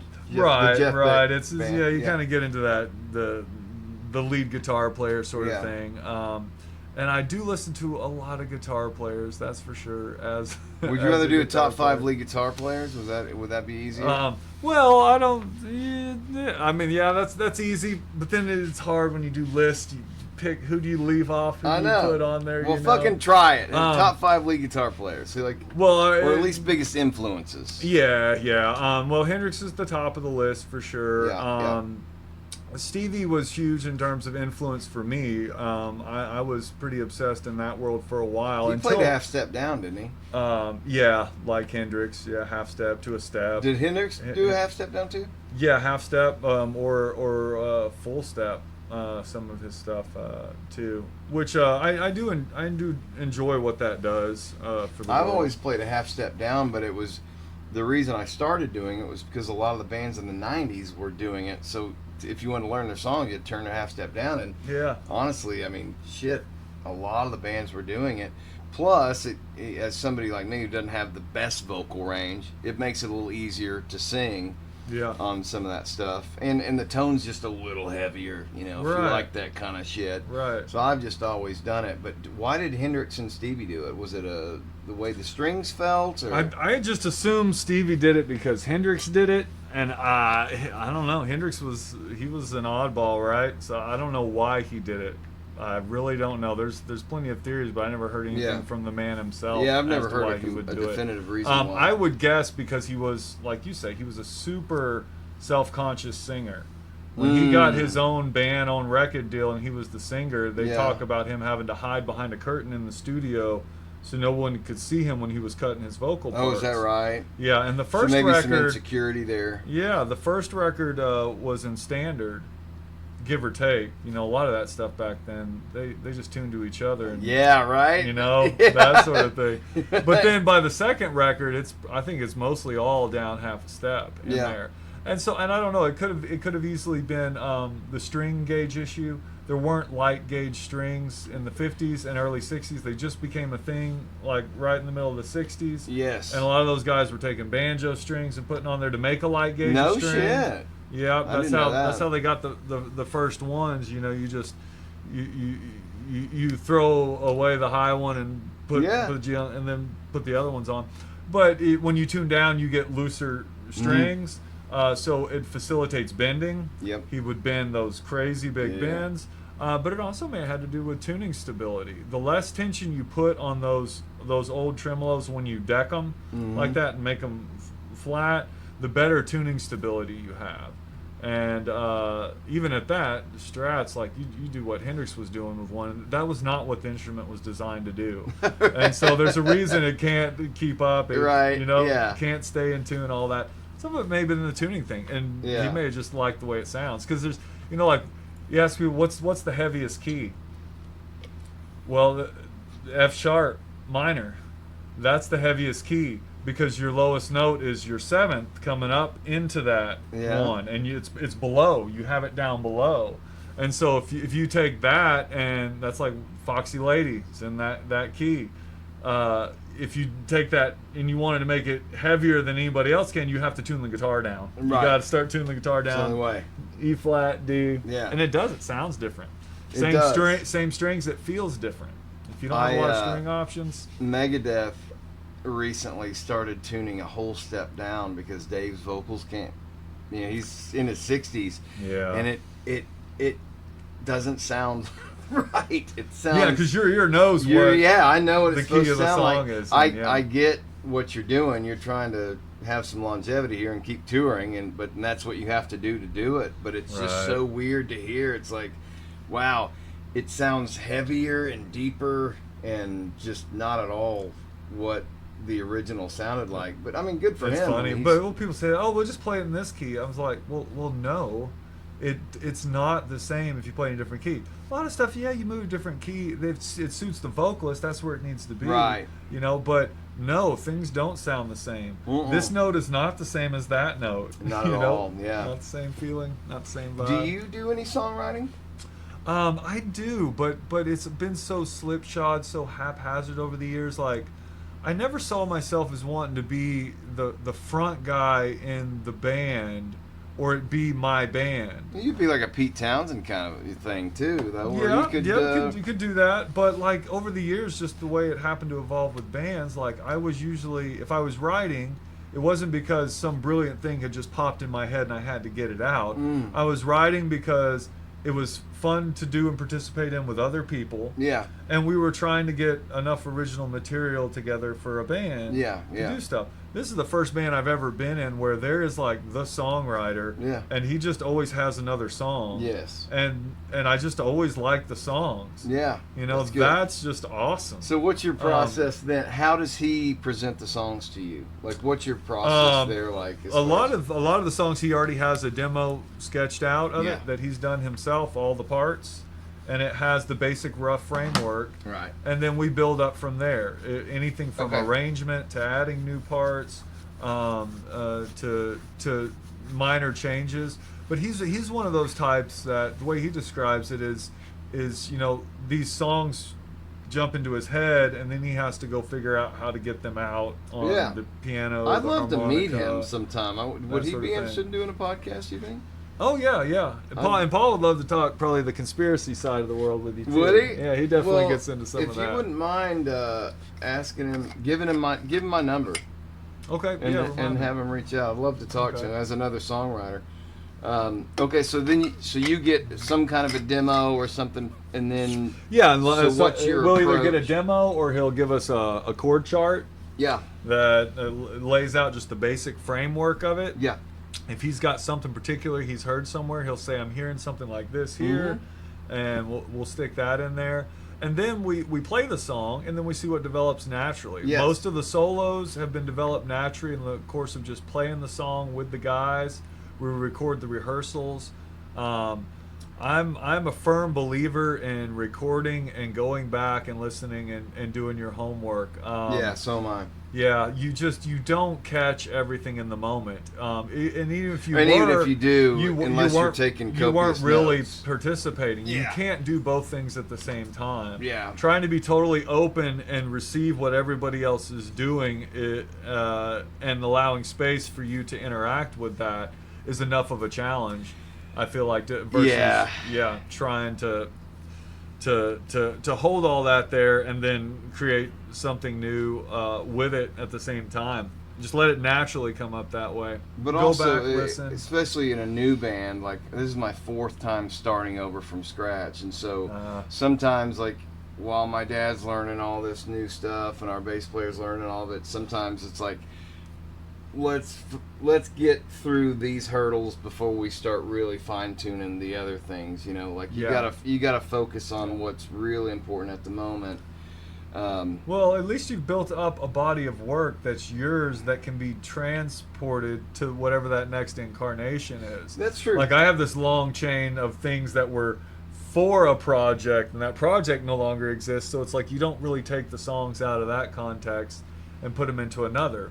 They don't make sense. Yeah. They were written with other people. Any number of different things. So that's my history is a very much a collage of lots of pieces that don't seem to have a central connection other than I was involved. Yeah. That makes sense. Versus where you're at, you can always find some more people to play these songs. Yeah, and they're my songs. Whether I do them with Durham catalog. or Outlaw Kings, it doesn't matter. They're ultimately my songs. It's just gonna be the finished product will be very different. And that's where I'm at now. Is like, man, I probably wish I would have focused more on that, because now I find myself what I really want is to play in a group that just gets together regularly and gets better and better and better, and that's really what they're doing. This band does that. I like that, but it has its constraints, how much time everybody can get together, what they can do, and quite frankly, like with original music that's not only original in its writing, but also original in its style, its complexity, all that. I feel like it takes a lot of work for me. It takes a lot of time in there practicing to get that stuff really good. And this thing always gets to that. It's 2 steps forward and then a step back and then 2 steps forward, that sort of thing. I enjoy it. Definitely going to keep doing it. But I would like to have a thing where I just get together with the same group of people every week or even twice a week, and we play, and that group just continues to get better and better at Are you looking for what something they like do. that? I would like to do something like that. Yeah, it's Do you want to on my come radar. and hear a practice sometime? I'd be happy to come and hear a practice. You got people in your lineup. It sounds. I would like to snag you though. I've always wanted to play with you, man. Well, we should certainly get together and do that. I would love for you to come out and listen to some of the stuff we're doing. Because we Dad and I realized early on, like neither of us are lead players. You know, like we could use somebody that could cook. Yeah. So I don't know if you have the time, but it would be fun to have you just come out and listen to us. Yeah. No, I would totally be down for that. I would enjoy that. Yeah. It's been really fun and it's been special because I'm playing with my son. So it started you got 3 out generations together. That Dude, is special. So the way that all happened was Durham Fest 2 was about to come due. We did that one in the spring last year. And Gary's kit's always here, and Walter was like playing on it, and he was like, "Hey, what's the next Durham song you guys would have recorded?" And it's a song called Masquerade, which is actually pretty simple kind of blues riff, pop chorus, and he learned the drums on it, and I thought, well, man, that'd be really cool to just have me and Walter play a song and then have Dad play bass on it. And so asked Dad to play bass. Dad was running sound that year, so we did one song, and I thought that was going to be the end of it. Well, Walter just fucking exploded into drum. Like, that's all he did. Like, he would choose. Like, and how old is he? He just turned 13. Yeah, he's that prime age. And so between the ages of 12 and 13, he was playing 3-4 hours a day. And so here's a funny story. So we were working on new song. Like after that, he kept playing. I was like, well, shit, if you can play drums, well, I'll start dumping all these songs on you and we'll start working them up. And so we were working up demos of songs that were 12, that were written when Julia was pregnant with him. Like that's how, because Durham stopped playing in 2012, that's and so. special, right But I there. kept writing over 13 years, so that's why we've got this huge abundance of songs. Anyway, so he's playing, and we're writing stuff together, and we're working up older Durham stuff that would have been for Durham, and we're getting these demos going. And he just kept getting better and better. So Durham Fest 3 was coming up, and he was like, hey, can we do a longer set? And I was like, yeah. So me and him and Dad did 8 songs this time. Well, we're in Houston on vacation, and Gary, our drummer, calls us, and he goes, hey, I don't know if I'm going to be, he's got a pacemaker, and he had his annual appointment. He's like, I'm going to have a heart surgery, like, around that time. He's like, I don't know if I'm going to be able to play the show. And I'm like, you've got so many things involved in this. You've got sound guy. We had a sound guy this time. We had merch. We'd already spent money on merch. Oh yeah, you've got all these people involved. Like we spent hours rehearsing. And I was like, fuck. I don't know what we're gonna do. Anyway, I told Walter about it after I talked to Gary, and he was like, I know all the Durham songs. I was like, you gotta be fucking kidding me. He's like, no, I know them all. I was like, let's put that to the test. So I get up on the amplifier. I'm like, let's just go through them. I'm like, by God, some bitch knows them. He had been learning all that shit. So I asked Gary, did like, right. do you care? Would you be offended if Walter played it and we just did the show? I hate to even ask, but at the same time, it's like a lot of people involved in this thing. The show must go on, kind of a deal. And he was like, no, absolutely.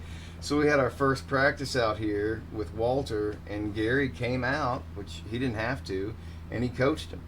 And because I'm not a drummer, I mean, I can fake it. I played in a band with Josh for a couple of years playing covers, but I'm not a drummer. Right. I can get back there and I can learn it. But I love the drums, and I love listening to drums. It's one of my favorite things. So we started practicing with Walt, but Gary would come out here and work on him on techniques and showing him stuff that I never would have been able to teach him. Right. And I was like, not only is he doing that like when he doesn't have to, and like spending the time with my son, it was just one of those humbling moments where it's like, this guy is teaching stuff to my son. What a special thing, Yeah. And then it turned out that he had another appointment, and they scheduled the show for 3 weeks after, or they scheduled his surgery 3 weeks after the show. So then he was able to play it. And so he was like, listen, I know this wasn't anticipated. I'll split the show with Walt. And I was like, no. You're the drummer. You're going to play it. I was like, why don't you let him play 4 or 5 songs? Because we were doing 20 as Durham. And he was like, yeah, absolutely. So we played Outlaw Kings with Walt. And then we had a couple other acts go up. And then Walt played 5 songs with Durham, which was really cool. And it just, like you said, you're in that prime age. That's all you care about. You're putting you can sink in so much time, and he's learning so much. And I'm giving him albums to listen to. I'm like, you don't have to like it, but just listen to this Who album. Listen to how Keith Moon plays. Play through it once. I'm trying to give him as many tools in the box as he can get. Yeah. And now he's on Megadeth, so he's learning Megadeth drums, but he doesn't want to get a double kick, which I agree with, because once you get a double kick, I feel like people really see how far he can take a single first. Daniel Yeah. Henson was great at that, at being able to do double kick riffs with just a single. with the single, and that's why Daniel's one of the primary reasons where I'm like, I just don't think it's necessary unless you're just in a band that just needs blast beats all the time, like if you're heavy metal. But in a rock band, there's no need for it. No. I mean, John Bonham did tons of complicated single kick stuff, like Good Times, Bad Times got that. It's one of those things, master that tool first before you add more complexity to it. 100%. Yeah. Well, when I was teaching him drums, and as best I could, I was showing him. The first thing, the challenge for me when playing drums is there's like an invisible string between your foot and your right arm. You just want to do this.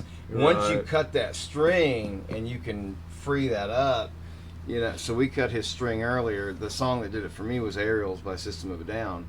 And so I was like, if you learn Aerials and cut that string early, and then he'd do it. But I'd give him, Gary would send me challenges for him, like, see if he can learn this. And so I'd say, hey, Gary, I want you to learn this. I'd come home at the end of the day, he's already learned it. So the kid's got talent and he's putting in the work. And so it's like, man, what a gift for me. Like I'm just Totally. just high as hell, just like playing with my boy, and he's so passionate about. He wants to play more than I do. I'm like, Yeah. it's like a husband asking his wife to have sex. It's like, oh, he's like, Dad, you want to jam? I'm like, we just jammed for 6 hours yesterday. But no, what a thing to complain about. Right. I'm playing with my boy, and I'm Enjoy bringing it while you songs to can, life. man. Enjoy it while you can. They change so fast. Oh, they do, and he's saving up for drum kit. He's got a job. He put flyers in mailboxes all up and down anywhere he can drive on a 4-wheeler, doing like odd jobs and stuff. So he's got tons of people so he's working this summer. Awesome. Go He's got get her. $1,200 in his bank account. He's got more money than I have. Yeah, we need more kids like that that'll get out and work. Well, Actively look for work and then do it. Physical, manual labor type work. Well, I can't afford to buy him a drum kit. I can't afford to buy my little one a dirt bike. I can't afford all these things, So like, you guys gotta, you gotta help me out here. You gotta put in some of the work too. And I think that's a lost thing. I feel like parents just buy their kids everything now, and nobody appreciates anything. Yeah. There's too much stuff drowned in it. And your kids are going to Farmington? Yeah, they do now. Yep. How do they like it? Pretty well. My son liked it pretty well. His last year, he had a teacher he liked. Had. Who's the older one, the daughter or the son? My daughter's the older one. She's 15. Yep. She's got very much that idea now that they're all dumb small town bumpkins over there, and that sort of thing. Well, they always were. And it's like, I get But so that. is West Fork. Yeah, right. I mean, yeah, totally. West Fork's even worse. West Fork's like the town that time forgot now. It's crazy out there. But I also kind of appreciate that because this town has changed, or this area has changed so much. But people who grew up here are a minority now. Mm-hmm. When you think about that, so Yeah. I'm sure you probably got out at some point to where I lived in Farmington at Rays Mill Road. Do you remember where we lived? No, I don't think I ever went out there. No. But we lived right across from the population sign, so I knew what it was. It was like 23 something hundred people, and it's over 10,000 now. And so you're talking about a 300% increase in 25 years, and these people, a lot of them aren't even from Northwest Arkansas. I mean, they're from other states coming in. Right. A lot of them are from Fayetteville and surrounding areas because of the football program. We got holy foot, and I love football, but man, these guys, and I knew some teachers there that I was talking to before Max started going there, and one of them was very frustrated that they felt like they put all their energy into sports and not into robotics or theater or art and all those other things. Sports are a major problem, as is always the case with empires. I know it, man. You got to give them the sport, keep them distracted, that sort of thing. Don't get me started on the state football program. When your highest paid state official is football coach, you've got systemic structural problems. I don't disagree, and I love football as a sport, but you're right, man. It is ridiculous. Yeah. And it's also so fucked up to see, this guy just signs a $53 million contract, and then you got friends who are plumbers who are not making ends meet. You talk about capitalism and the problems with it. Like, what's more valuable to society, a guy who can fix your plumbing or a guy who can score a touchdown? Well, the guy who can score a touchdown doesn't affect anything in real life. It's entertainment, but people are willing to pay the money in ticket prices and merchandise to allow those guys to get paid that much. It's wild to me. Yeah, I do agree. It's a complete inverse of how it ought to be. Right. Yeah. The priorities are all wrong.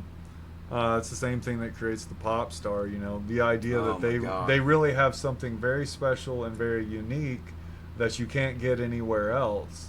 And that sort of special uniqueness is all over the place. Right. There are great Special songwriters, uniqueness. great guitarists, great music in every town. They're out there all over the world. Mm-hmm. And now we get to see them. They're there now thanks to the interconnectivity of the internet. There's so much there now that's available to see that previously wasn't. But we have not lost that idea of that goes right along with the tribalism thing of thinking that we're part of a group and getting something really special. Right. Because there's a whole bunch of other people paying a lot of money to do this too. Yeah. But yeah, it doesn't really help us at the end of the day.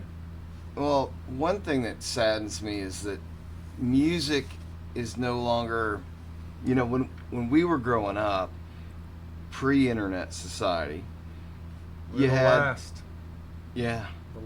We were.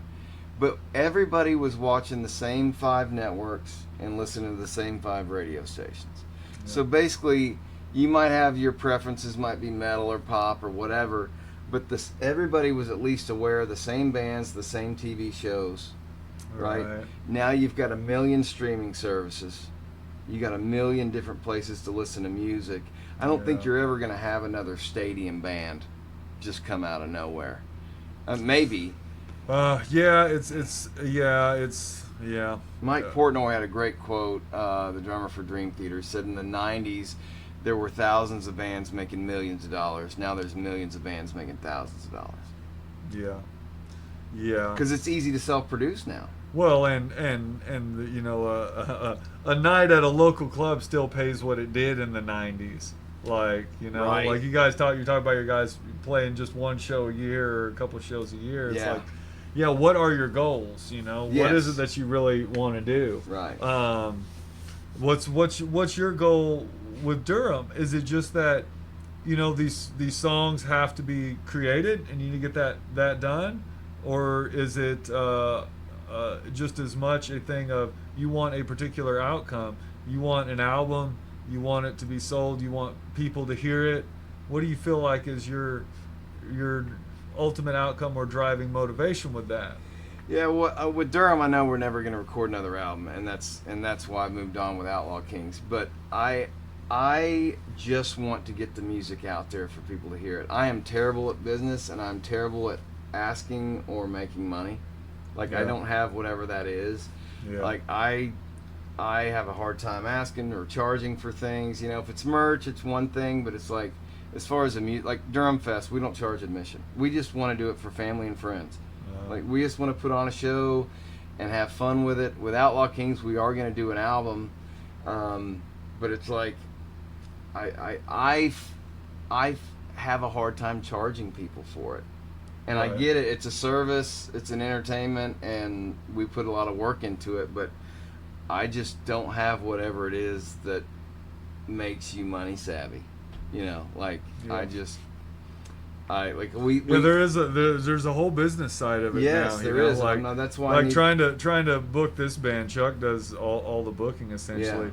But I realized, like when I started out, if you could get a reasonably decent demo recording of yourself, you could use that to start trying to book to absolutely. Get your name and word out. Yeah. Now you need to have a well-produced video of your whatever song, your music, really to start trying to book yourself with anybody. Right. If you don't have the visual side, if you don't have some sort of online presence where you have some materials there, things to do, like, you're not even really in the game anymore. No. And I was never really into the business side of it. Yeah. I realized that, like, that's why I never started like my own band, is because I hate to self-promote. Yes. I have a hard time with it. It almost feels like if you're the one doing it, you don't have credibility.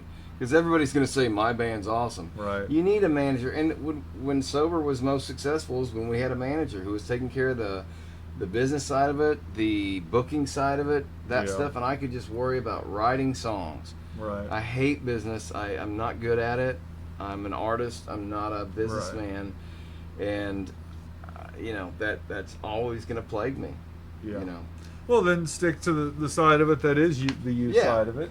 I just want to do it to get the songs out, to get them off the plate. Because I feel like that's the reason. Yeah, it is. Reason. And I'm fine with that. And we're going to pitch in to get it recorded. We are going to do a studio recording.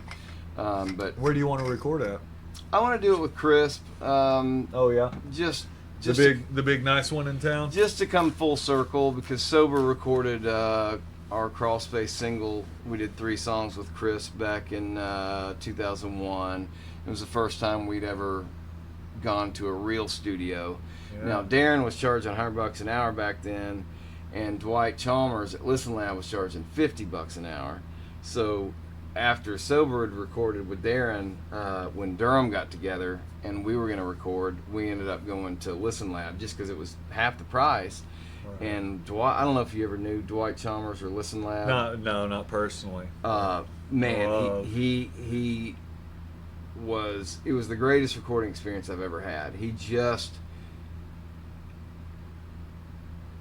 I could say, I wanted to say, like, for the first song, Downtown Living, I was like, can you make it like an AM radio effect where it sounds like somebody's kind of like dialing through a radio, and then when we kick in with the drums, like it locks in? And he was like, oh yeah, fast hotkey, done.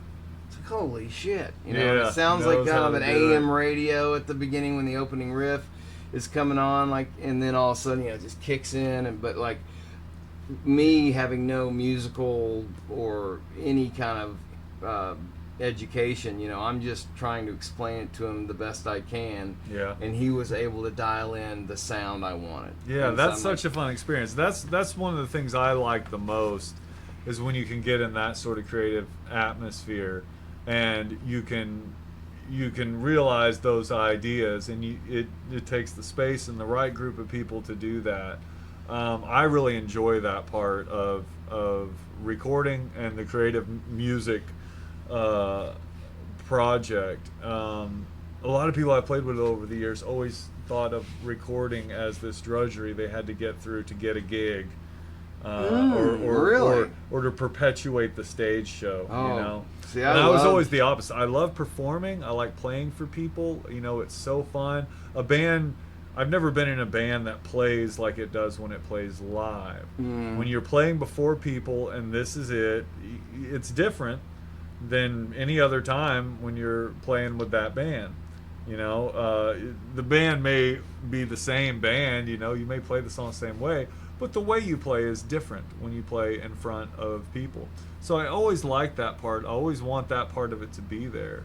But I really enjoy the studio part, the creation, the finding new ideas, finding new sounds, new ways to put things together. When we went and recorded, like, I was pretty much just doing it for my own fun, but we went and recorded the tunes, and I kept, you know, giving the engineer notes about things that I want to do. It's like, I move this guitar over there, make these two moves spatially. I feel like so much has been lost in music because much of the depth is not there.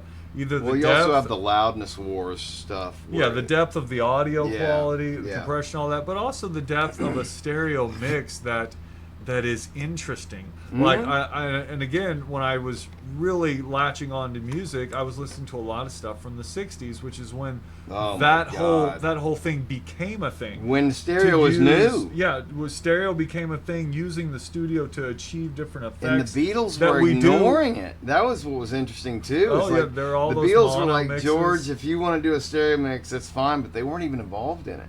Right. You know, like George Martin was doing the stereo mixes. No, and some of those things are neat to hear in the original mono mixes. Oh, absolutely. Like how they did that. But then, yeah, when you come to stereo, it's a whole new world. They have this and thing. So have much you ever heard room of to play? I think it's called Q sound. There was a sound processing method that was developed, and Roger Waters used it on the album Amused to Death. Okay. It's great.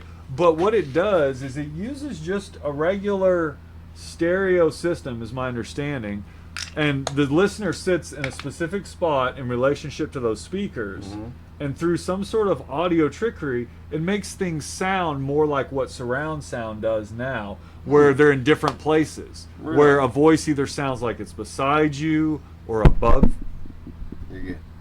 you, behind you, spatially aware, but through a stereotype system.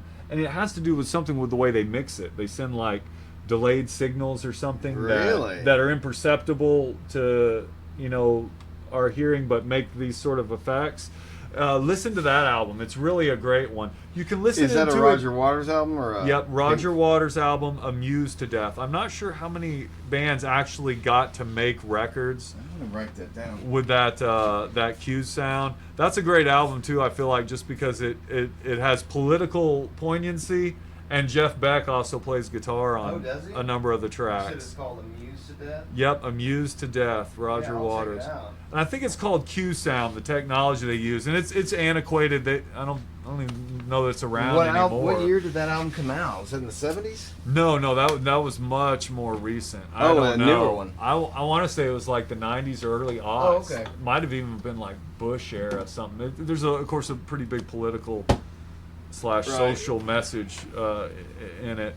But that idea of doing things with sound that are new, exciting, fun, but also connect to our real world experience. Yeah. Of how we experience sound and the world around us, versus this idea of a song is a verse, chorus, bridge, and tagline, and you're out, and you record it, and it needs to fit in 3 minutes, and it needs to have this sort of mix to be this genre, all those sort of things. Those are all the things that are creative killers, right? Then you're just following a formula, and you're not really doing anything anymore. So getting in the studio is fun to me. I like that side of it, and I don't really need the outcome side of it so much myself, of the the tour that follows, or like the band that you're promoting that's making money and all that. Right. I gave up on the making money thing, or that really being a desire that had something to do with music a long time ago. Well, even when we were making good money, we reinvested every single bit of it back into recording. Like I've never made a dime from playing music. Well, that's like any business you start. If you're starting a business, if you didn't start with a bunch of money someone handed you, yes, you have that period of time where you just have to reinvest. Then by year 3, 4, 5, 6, somewhere in there, you reach that critical mass where the thing keeps moving on itself. But for a band to ever get to that point, you really just have to be star-crossed in a way. You have to be 100%. right place, right time. It's not about talent. It's not about work ethic. It's not about any of that. It's not about any of that. Those things have to be there, but that's not what makes or breaks it. No, I agree 100%. My goal right now with Outlaw Kings is to just record an album, even if we got to give it away for free. I just want these songs tracked. I want to have this experience with my son and my dad while he's still able to play music. He's in the 60s, and his memory's not great, but this has been really good for him to. Like I told you, he'd always played in cover bands before, so this is giving him something new to work on, a new challenge. Our bass player hadn't played, again in 15 years, so he's getting back into it. So we're at that point of kind of growing pains right now, but it's also, to me, the fun part. It's like every time you see that little bit of progress. I mean, we've got some harmony solo leads that me and Dad are doing, and his harmonies, we have the same sonic resonance in our voices, and so when he does harmonies, it sounds like I'm doing the harmonies with myself. That family thing. That family thing. That's a neat with thing. vocals is just so wild. Because in Durham, Johnny sings the harmonies. They sound fine, but my dad and I, we have such a similar voice structure that it just really cooks when he's doing those harmonies, man. It just, I love it, and it's just special because you got that family connection. But again, like I said, it's gonna be a lot of work, but that I'm so passionate about it. And it's like Gary and I had a conversation recently where he brought up the point, was like, to the rest of us, this is a hobby. To you, it's your passion. Like, whereas his passion is hunting and fishing. Like, that's what he really loves. He likes to drum on the side. My passion is writing songs. Right. So it's like, you're always going to be the only guy in the band who's 100%. Right. And so that's always been a struggle for me, is everybody else just, they come in, they play their parts, but I haven't had somebody since I was in high school with one of my first drummers in Sober, Adam Peak, that was as enthusiastic as I was until I started playing with my son. And like I said, now he's wearing me out. It's like, Dad, we got to work on, we got all these new songs. When are we going to work on these? It's like, son, like one at a time. Like, but it's awesome at the same time because you're experiencing that. But then you also have to balance, like, I got 2 other kids too, and so the little one is that always is like, the trick as a parent. Balance. You got to balance it out. Balance in your world. You got to balance that time, and it's easy to just go down the music rabbit hole with my middle one, but it's like, you know, I got my young son. I want to spend equal amounts of time with everybody. Yeah. You know, Yeah. parenting is. I haven't gotten my manual in the mail. Have you? On No. the parenting manual? No. Just got what was laid out before my eyes as a child, and it's like, oh, that's how you don't do a good part of it. Yeah. No, And I think I have that's a couple of those that are like, okay, you know, this seems like a pretty good way to do it. Yeah. Parent here. But it's been a lot of learning. We really dove headlong into the child rearing thing. We planned for kids. We chose to have kids. It Yep. was a very deliberate thing. Yeah. And so we decided to learn along the way and try and see. And we knew that a lot of what's going on out there isn't working right. Didn't Yeah. work right for us.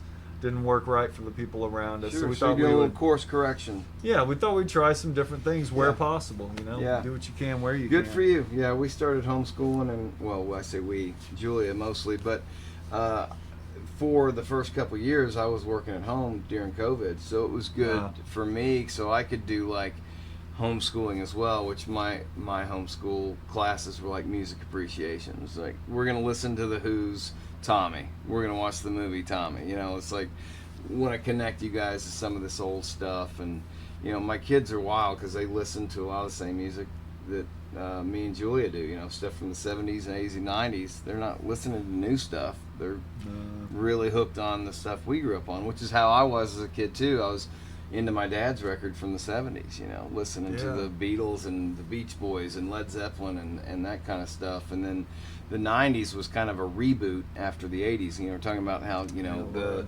all the synthesizers and everything. And I think Nirvana was both the best and worst thing that ever happened to music. It reset it, and it showed that, hey, you can just have some really good melodies over some simple chords, but then that also becomes very easy to copy and emulate. And so labels were signing wannabe Nirvana bands by the dozen, and it just saturated the market with shit. Yeah. You know, and Nirvana. Yeah, it's an unfortunate way of that the music industry 100%. Let Nirvana be a unique thing, and let them be what they're going to be, and then sign unique, good-selling artists. But everybody wants a sure deal. That's why we're getting reboots and sequels in movies. Yeah, you will always run into that conflict when the suits meet the creatives. You know, when the people that are pushing the pen and want to make the money are having their say in something which is a creative human endeavor. Yes. And, you know, not a structured capitalist money-making endeavor. Well, and that again goes back to my just inability to make money. I got an offer at a record deal if I would go out to California and work with a team of writers, to which I said, I write my own shit. I'm not going to play that game. And he was like, well, good luck then. And then BMI, just licensing, trying to get a deal through there, they said my music was too diverse, too many different styles. They needed me to pick something and stick with that. And I'm like, well, that defeats the whole purpose of music for me. If everything sounds the same, then, you know, so I've just been very discouraged with the industry and the interactions I've had with them. Because to me, it is about the music, it's not about the money. You know, if you're passionate about something, you know, then the money really shouldn't matter, I would think. But here I am, you know, living paycheck to paycheck. You know? It's like, I would love to be doing what I love and making music, but the only way I can do it is my way. I'm not going to sell it to a corporation. I'm not going to give control over to suits and tell people what I'm going to do. It's going to be my way or the highway, and maybe that means I just do it as a hobby the rest of my life, but that's fine. Yeah, as long as you're creating the music, you're creating, you're making, you're putting it out there. Nobody's telling me how to do it. I'm doing it the way I want to do it, and I'm, once again, for the first time in 12 years, I'm doing it with a group of guys, and it's been a whole lot of fun being in a band again. Well, that's awesome, man. I definitely need to come hear it, man. Yeah, we're doing Thursday nights. We practice. I don't know what your schedule's like, but right now it's open. Actually, we hit that point where the kids aren't doing anything. It's the middle of summer. There's no sport. Yeah. There's no anything. Whenever my band actually rehearses, it's usually on a Tuesday night. Nice. So right now is flexibility. If you got a Thursday man. open, come out. Yeah, man. Just check it out. I'd love to have you out and hear it. So what is your band's goal right now? Like, what are your goals? Man, this is really Chuck's band doing Paul's music, and Tim and I love to be part of it, part of the process. Really, it's just about playing Paul's music, getting it out there, and doing the best we can with it. We're still learning more of the songs. We're getting to that point where we're close to 3 hours of original material. Nice. Now. That's we're awesome. getting real close. Y'all play live regularly, or is it? No. I mean, like we rehearse semi-regularly, and at this point we've been together for 2 years, and we play maybe 5 shows on the year, something like that. Where are you guys playing? Where? Yeah. Rehearsing or playing the shows? Playing the shows. Shows. The only show we have left at this point this year is the Hot Air Balloon Festival in Rogers. Oh, cool. In August. We're playing that one. And we played Prairie Street this spring. We played Kingfish. We'll probably play Kingfish, I think, again in the fall. Every time we've played there, it's been a good show. It was packed out last time. Some of which was our people. Some of it was just being where you're at when you're there. Yeah, you know, no, that absolutely. sort of thing. That's why I loved playing Jose's, man, because it was outside. So if you were cooking, people would just come in. Yeah, you could just get a packed house, man. Yeah, I miss that. There's not. I feel like there's not a whole lot of great venues right here anymore. And what we are not going to oversaturate our market and play here this week and there next week, and we're not looking for all that. We want to play a handful of shows a year. I mean, I would like it to be more than it is. It'd be nice if we were playing once or twice a month. Yeah. Around the area, but playing a handful of shows a year, growing the song list, and getting better at the songs that we do. I'm always revisiting the songs and seeing what else we can do to them to add to them, either as a song themselves or add to the stage show, or just do something fun musically as a group. So always having another song to work on has been really nice. And at the rate that we go, it doesn't take 1,000 songs to do that. A couple dozen songs, and we've still always got a little something to work on. And to me, it's been a great learning process, because Paul's not a book-trained musician. He doesn't always know the names of the things that he's playing. So it's kind of like me. He's learned a whole lot over the years, but that same sort of thing. He's trying to get that message across. His music has enough complexity to it. It challenges me, and I have new stuff to learn. That's cool. So that's where I'm at now. Like, I'm looking forward to hearing learning something. The original stuff. So you said you got a few tunes recorded on the YouTube channel. Yeah. There's probably a couple live things. We played Windfest last year. That was a good show. Captain Serious. Yep, Captain Serious, like the dog star. Yep. And check out the YouTube channel. Facebook will have a few of those. There's a few clips from some of the live shows that some people have posted. Cool. When we played this spring, there's a couple of good ones of those. And the Windfest set from last year was actually a pretty you guys good. played Windfest. It's a single camera shot, of the stage, but the audio's pretty good from that show. So there's a couple studio tracks and there's a few live bits and pieces. Cool. I'm gonna check that out. Have you seen Jesse Yingling in a while? It's been a minute since I've seen Jesse in the flesh. He was maybe going to come work with me this spring for a minute when I was looking for help out landscaping, but he found something else first that suited him better. I remember, but I haven't seen him in the flesh in a little bit. Maybe since Windfest last year, actually. I've seen him at a couple happy hours. I try and catch him once in a while when he's doing a happy hour show. I mean, he's one of those. He's one of those next level guys when it comes to musician. I remember when he was just a little kid and working. Just him and I were just sitting around, just writing songs, and out at Keith's place. When Jesse was little, and super proud of that kid. He's really come a long way. Yeah. He's an amazing player. Writes good songs too, man. He writes fun stuff. Does he write a lot of stuff now? I don't know where he's at now. I've listened to his albums when he put them out. I used to like to go see Jesse Dean and Co. Where when it was can you doing hear his band. Like, does he have a YouTube channel? I don't know. I would assume he has. He seems to be on the Facebook and on the marketing I need world. to message him and find out how to hear that. I'd love to meet Paul. So, like, if you could give him, is he around this area? Obviously. He lives out East Fayetteville, East at Fayetteville, the Brown Farm. Okay. the commune out there of sorts. Yeah, Not if you wouldn't really a mind, give commune, him but it's give like him my that. number. Have him reach out. Okay. I'd love to chat with him. Yeah. But well, man. So what's next as far as you guys? You said you got a show coming up. Yep. Hot In Air August, the Balloon Hot Festival's Air coming up Balloon in Festival. August. Yep. And then So what's I don't that know, like? we've- Have y'all played that before? Or No, have you- that's a new one this year. I've only been to it. We've taken the kids before. Have you? But And that was back when it was at Drake Field some years ago. Where is it this year? It's in Rogers. I'm guessing up at the airport. But Yeah. I don't actually know. I haven't looked into the details on That's this kind of gig yet. wild. That sounds like a neat show. I might actually try it. Let me know what's the date. Oh man, I don't know off the top of my head. I want to say You'll probably August post 7th, something about it but before it happens. I'd yeah, like to get well, the there'll be kids out to posts see- around the end of the month Okay. for it. I'd like to bring the kids out and see y'all play and go to the festival. Yeah, that would be cool. That would be Yeah. cool. And then yeah, I think we'll probably be back at Kingfish in the fall. But it's tricky. Like Chuck sees us as a festival band, and I think he has a really good point. Totally with what we're doing. So who's band. Chuck? He's the drummer. Okay. And it's really his band. You know, he put the group together. Oh, did he? He books the shows. Yeah, he's the one that He's the band leader. that drug Paul out of the house and made him play his music again.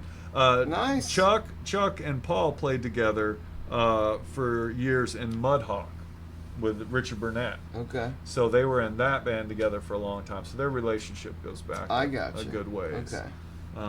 But we'll see. We might get back to the studio. There's definitely songs to take to the studio. Where would you guys record?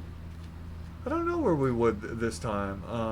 The studio we went to do the demo's not there anymore off the square, so I'm not sure where we go. We might do it ourselves. Tim Lawfer, the bass player, owns a sound production company. What? It's him himself doing sound production work, and he does lots of live music gigs. But he's got enough stuff to record, and so we would maybe do it Like ourselves. it's self-produced? Yeah. That's how I did my first two, man. It's fun. Yeah, there's no learning process like actually doing it yourself. No, there's not. And some guys with the studios are great at getting what you're going for, and others Yeah. not so much. I had that experience with Dwight. Yeah. Yeah, the last band I was in before this one, some years back, before COVID and all that, Atomic High Five, we went to East Hall and recorded.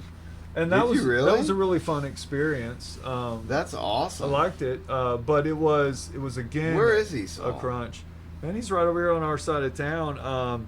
If you go out 112, just west of town, before you we're actually almost across from the golf course, the Blessings Yeah, Community yeah, Golf Course. He's back up the dirt road there, just opposite. No that, kidding. off I've of heard 112. good things about it, but I've never actually heard any product out of it. Yeah, Is he he's pretty got solid? a tape. Yeah, he's got a tape machine.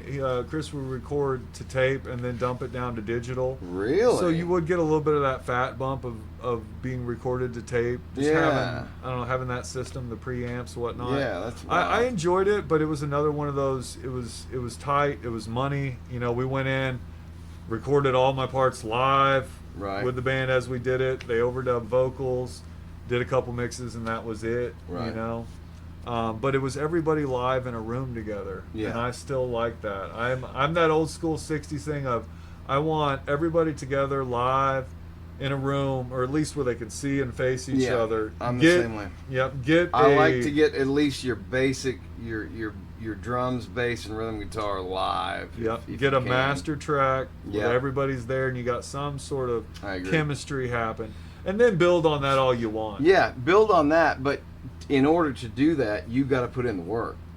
Yeah, you do. You've got to be fucking tight, man. Yeah. Like, But a lot of times I don't get into the modern studio approach of just like everything mic'd, everything isolated, you know, a track for everything, and that's going to be the foundation of your recording.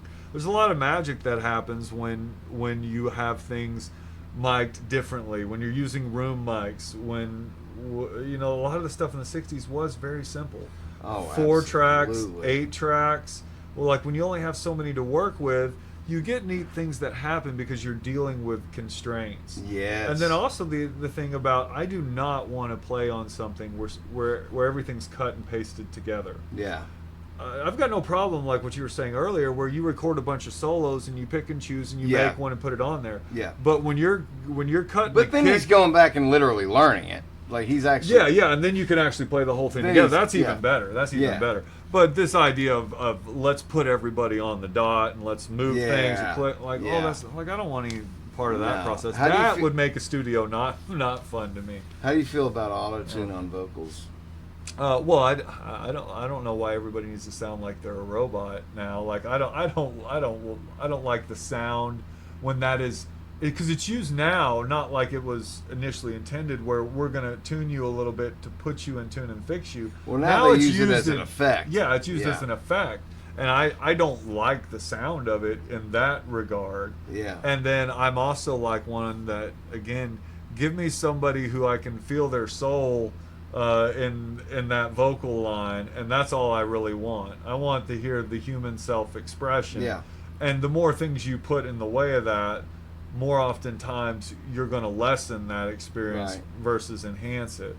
But that being said, there's a number of different vocal effects I think are great. Like, again, the Chili Peppers. Love Chili Peppers. They're one of my all-time favorite bands because of the studio approach. Yeah. John Frusciante's studio approach was really trying to figure out what Hendrix was doing and how he got those sounds on records Right. in the 60s and applying that to their songs and music. Yeah, absolutely. So when Stadium Arcadium came out, that double album, Yeah. I love that album. Great album. But they issued a Hal Leonard tab book for it, which I bought, not for the tabs, but for the 2 discs in the back that had all the basic tracks. It had the songs Really? with just their basic tracks, No them shit? in the room, before everything got overdubbed. Oh, so that's you cool. you can hear it. And nowadays we've got all these things online where you Yeah, can hear them in 100%. isolation, hear this in isolation. Mhm. And it really gives you appreciation for how much bullshit is built up around gear and industry. Oh, 100%. You know, like you hear a lot of these fantastic tracks and it's like, oh my God, that sounds like shit when you solo it out. Yeah. But when you put that Randy Rhoads solo in the middle of that Ozzy song, it sounds fucking perfect. Yeah. Because that's the way it was created. It was created in that context, in 100%. relationship to all the things around of it. And so that tone might be pretty shitty when you just listen to it right here. It's like guys spending all these hours demoing pedals and bullshit in their house. God. And then as soon as you get with the band, it doesn't fit. It doesn't sound good. No. You can't even tell what your guitar sounds like until it's in the context of the band. So that sort of thing, it's a funny world out there nowadays. It's a funny world. Yeah, out it's there wild. nowadays. You know, I guess it happens to everybody, but I mean, I only listen to the music that I grew up with still. I think probably around 2000 I stopped listening to the radio, stopped listening to new music. Of course, you know, I have trusted people that'll tell me about bands like Ghost. You familiar with Ghost, the metal band? Oh man. it's See, fucking I'm amazing. horrible on musicology, and Yeah. I'm not somebody who constantly strives to find new music. I'm probably like you. Most yeah. of what I listen to is stuff that I liked early on. Yeah. But I have, in a way, broadened that out. I don't really listen to popular music or hunt for new things that way. But I listen to a whole bunch of jazz now, and I never listened to that early on. Even in my 20s, I never listened to any Does that have jazz. anything to do with that course you took? No, that it open you- actually came before that. It came from this Really? just really liking the sound of chords, really liking the sound of Yeah. these beautiful chords.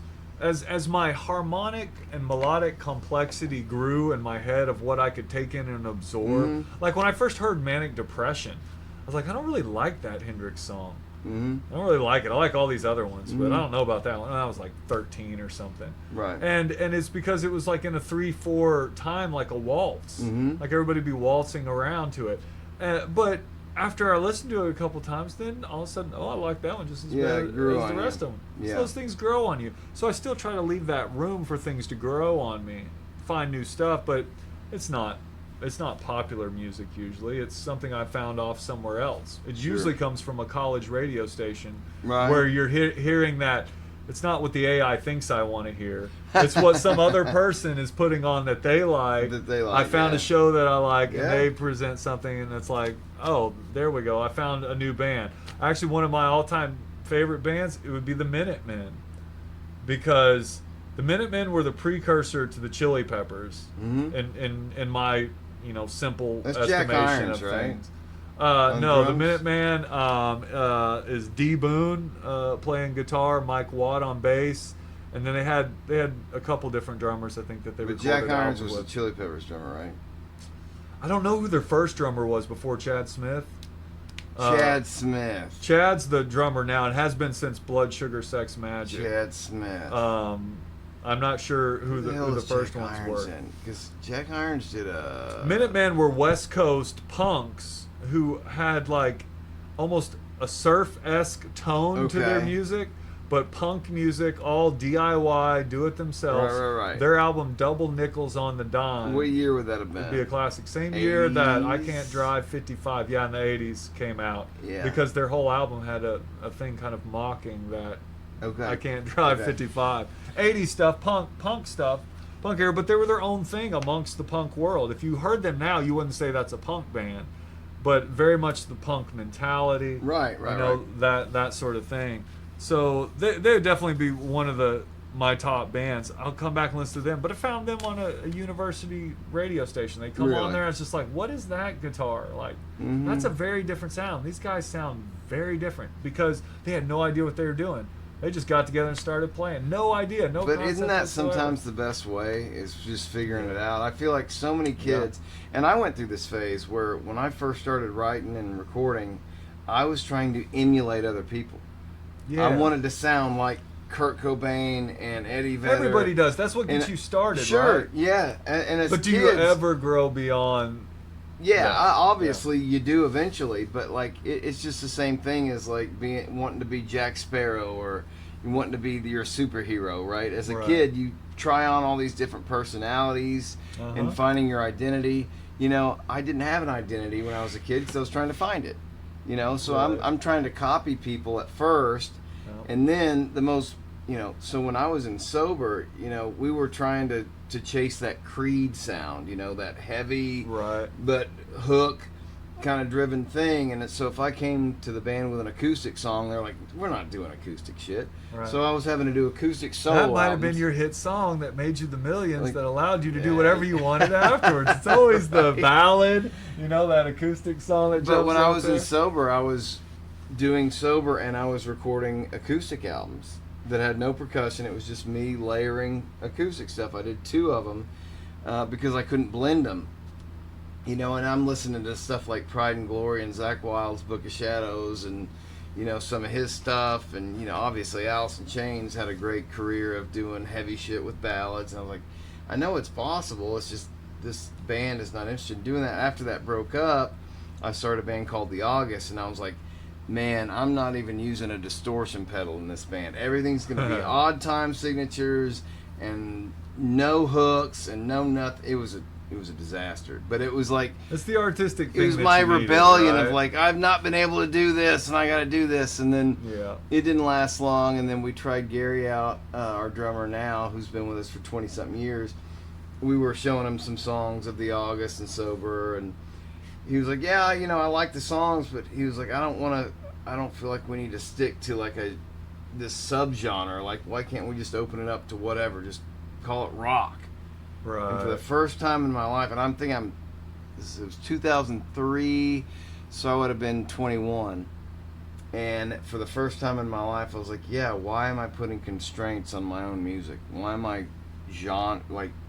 genreizing because myself? that's the model that's laid Because out that's for the model us. that's laid out for success. Yeah. But once that got lifted, and it was like, just write whatever's good. Yeah. You can have an acoustic track. You can have a ballad now, you know, and it's like, and we've got a lot of good ballads. But for some reason, when you're a kid, you're chasing everyone else's identity, and you end up, sure, maybe taking some pieces of those, but it wasn't until I was maybe 21, 22 where I really felt like I've got my own identity as a writer, as a performer. And Yeah. that was after playing for 7-8 years. Oh yeah. That process can take a long time, and some people never. Some people get never there. get out of it. Yeah, True. Yeah. Never get there. Yeah, I guess I'm at that point where I'm trying to let the identity that I have go, not hold on to it. You know, you come into that identity, you find things that resonate with you, that you identify with, and then you build this little world around it. and if you allow it, it'll just kind of cocoon you up. Yes, you know, you that's a good word for it. Yeah. caught in that thing. And so now, yeah, I feel like we're at that age where we've gone through those phases of life, and now I don't want to be hemmed in by any of that. I would just as happily go down one night and sit in and play some jazz tunes with some guys and try and figure out what's going on there, and then go sit in and play some classic rock songs with some guys to have fun there, and then go play some original music. You know, I feel like when the kids get out of the house one day, maybe I'll be in that place where I can play a whole lot more music, because I've never made music the thing that I was doing and really chasing, except for when I was 13, 14. Yeah, when you're young. And didn't have any responsibility. Nothing, or but the not responsible for anyone else. Yeah, the responsibilities came on immediately. Well, even just for myself and in relationship to other people.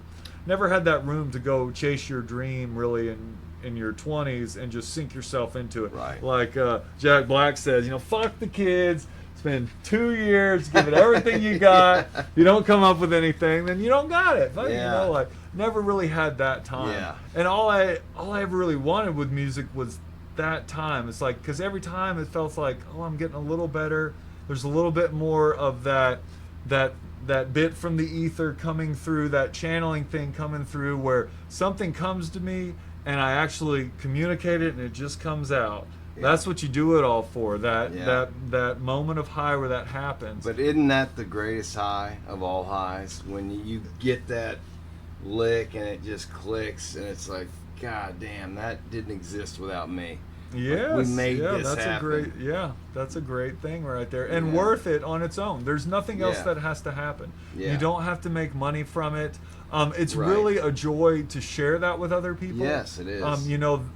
That's really a big part of what it is for, but that doesn't even have to happen for the creative act to happen. No, and one thing I'm not a great guitar player. Like I'm not on your level.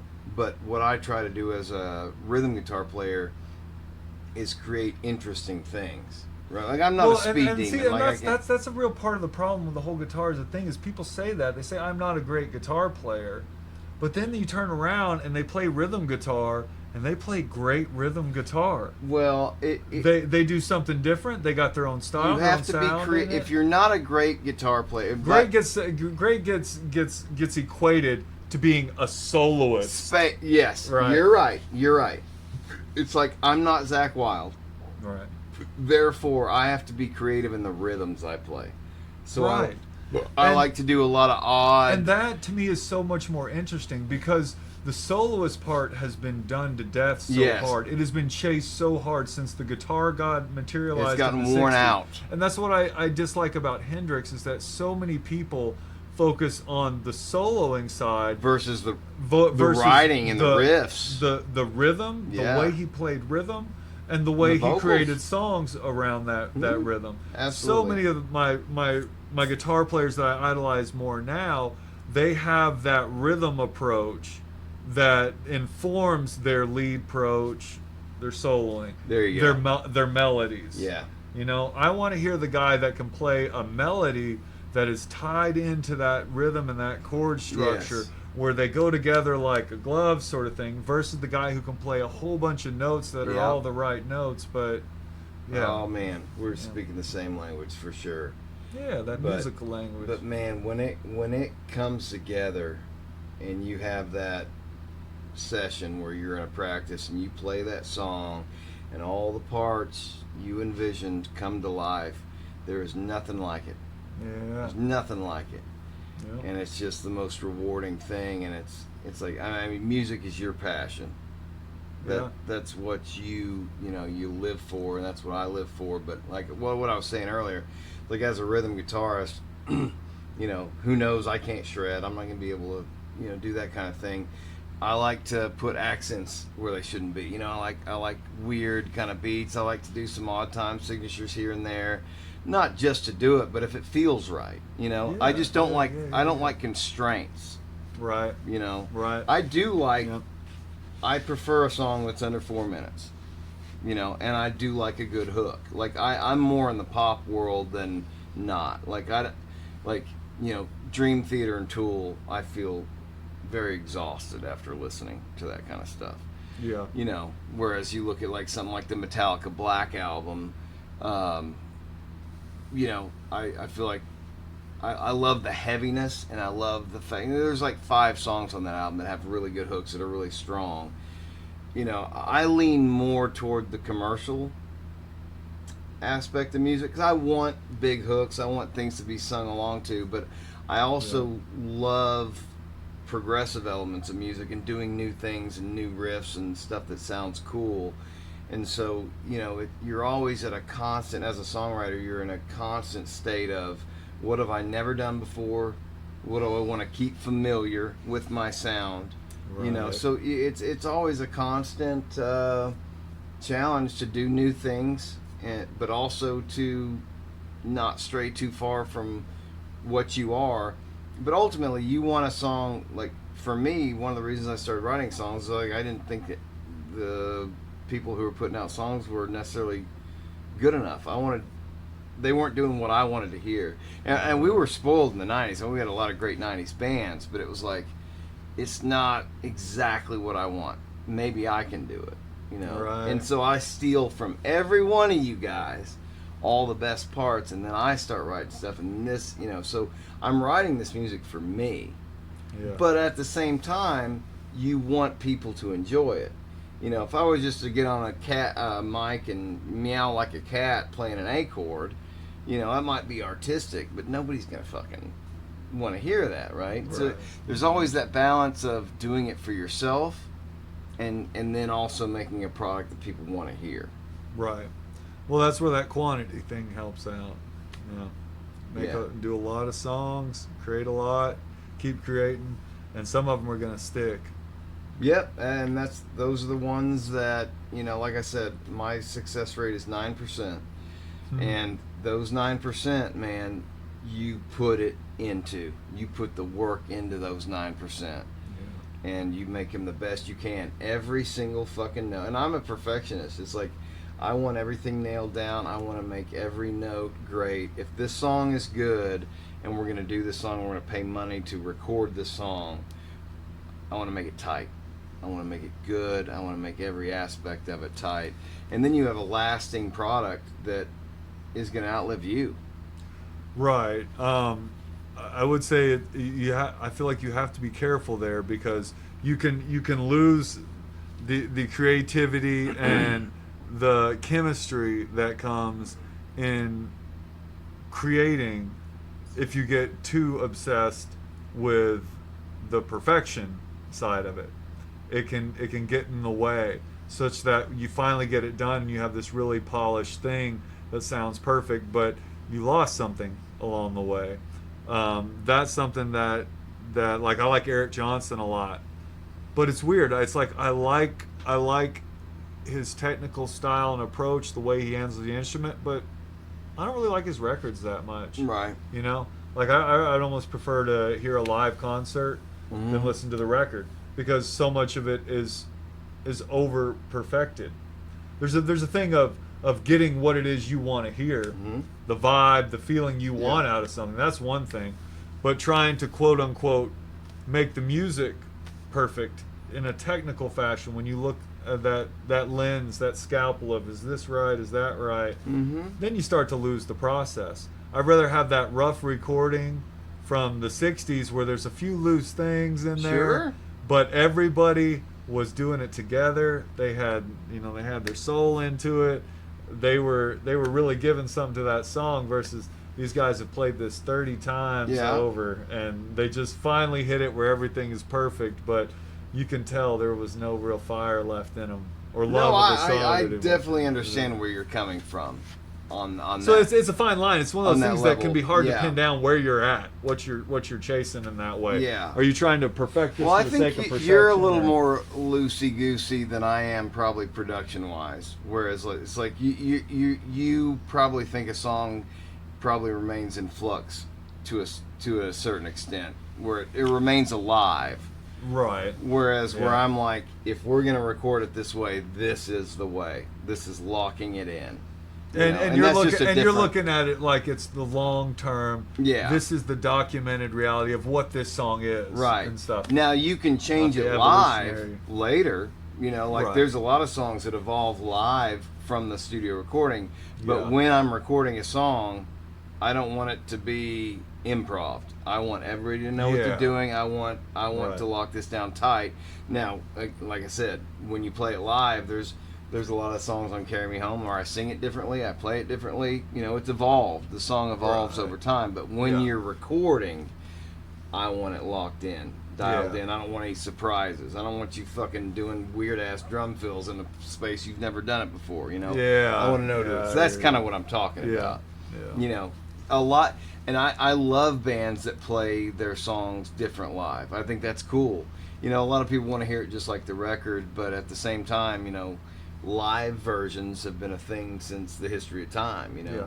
Well, I go to a show and I want an experience out of that band. I don't want to hear the same thing over.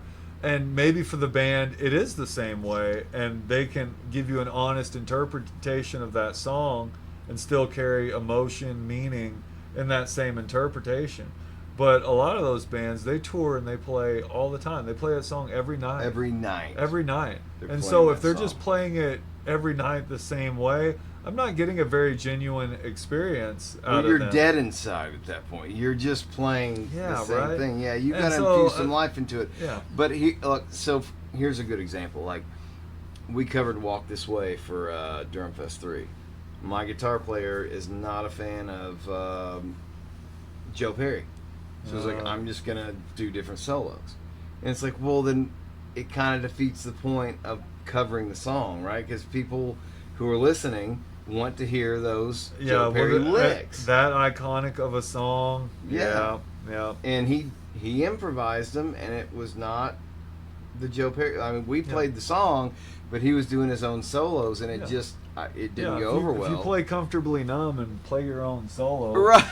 People are going to think you're an asshole or you're no good, Some things need to be done the way they were done. Especially if you're doing covers, when that's what people know. I mean, if you just freelance the Freebird solo, you might get shot. Yeah. Especially in the South. Yeah, you got to take precautions with some of those things. But it's been a fun conversation, man. I was just talking to other musicians about, how we have a lot of similar kind of ideas and experiences about songwriting, and it's always that balance of you want the creative thing to flow, but you also have to have some kind of structure, obviously, and I mean it's a fine line, it's a delicate balance, but man, it's the most beautiful and rewarding thing in the world for me personally. And I know it is for you too, man. I'm gonna wrap this up. Appreciate it, man. Thanks for having me out. It was awesome. I hope to see you soon. If you can come out on a Thursday and just come out and check us out, I'd love to have you. Yeah, I would enjoy that, man. I would enjoy that. We can definitely do a Thursday. That's what Sweet, man. Well, we'll wrap her up. All right.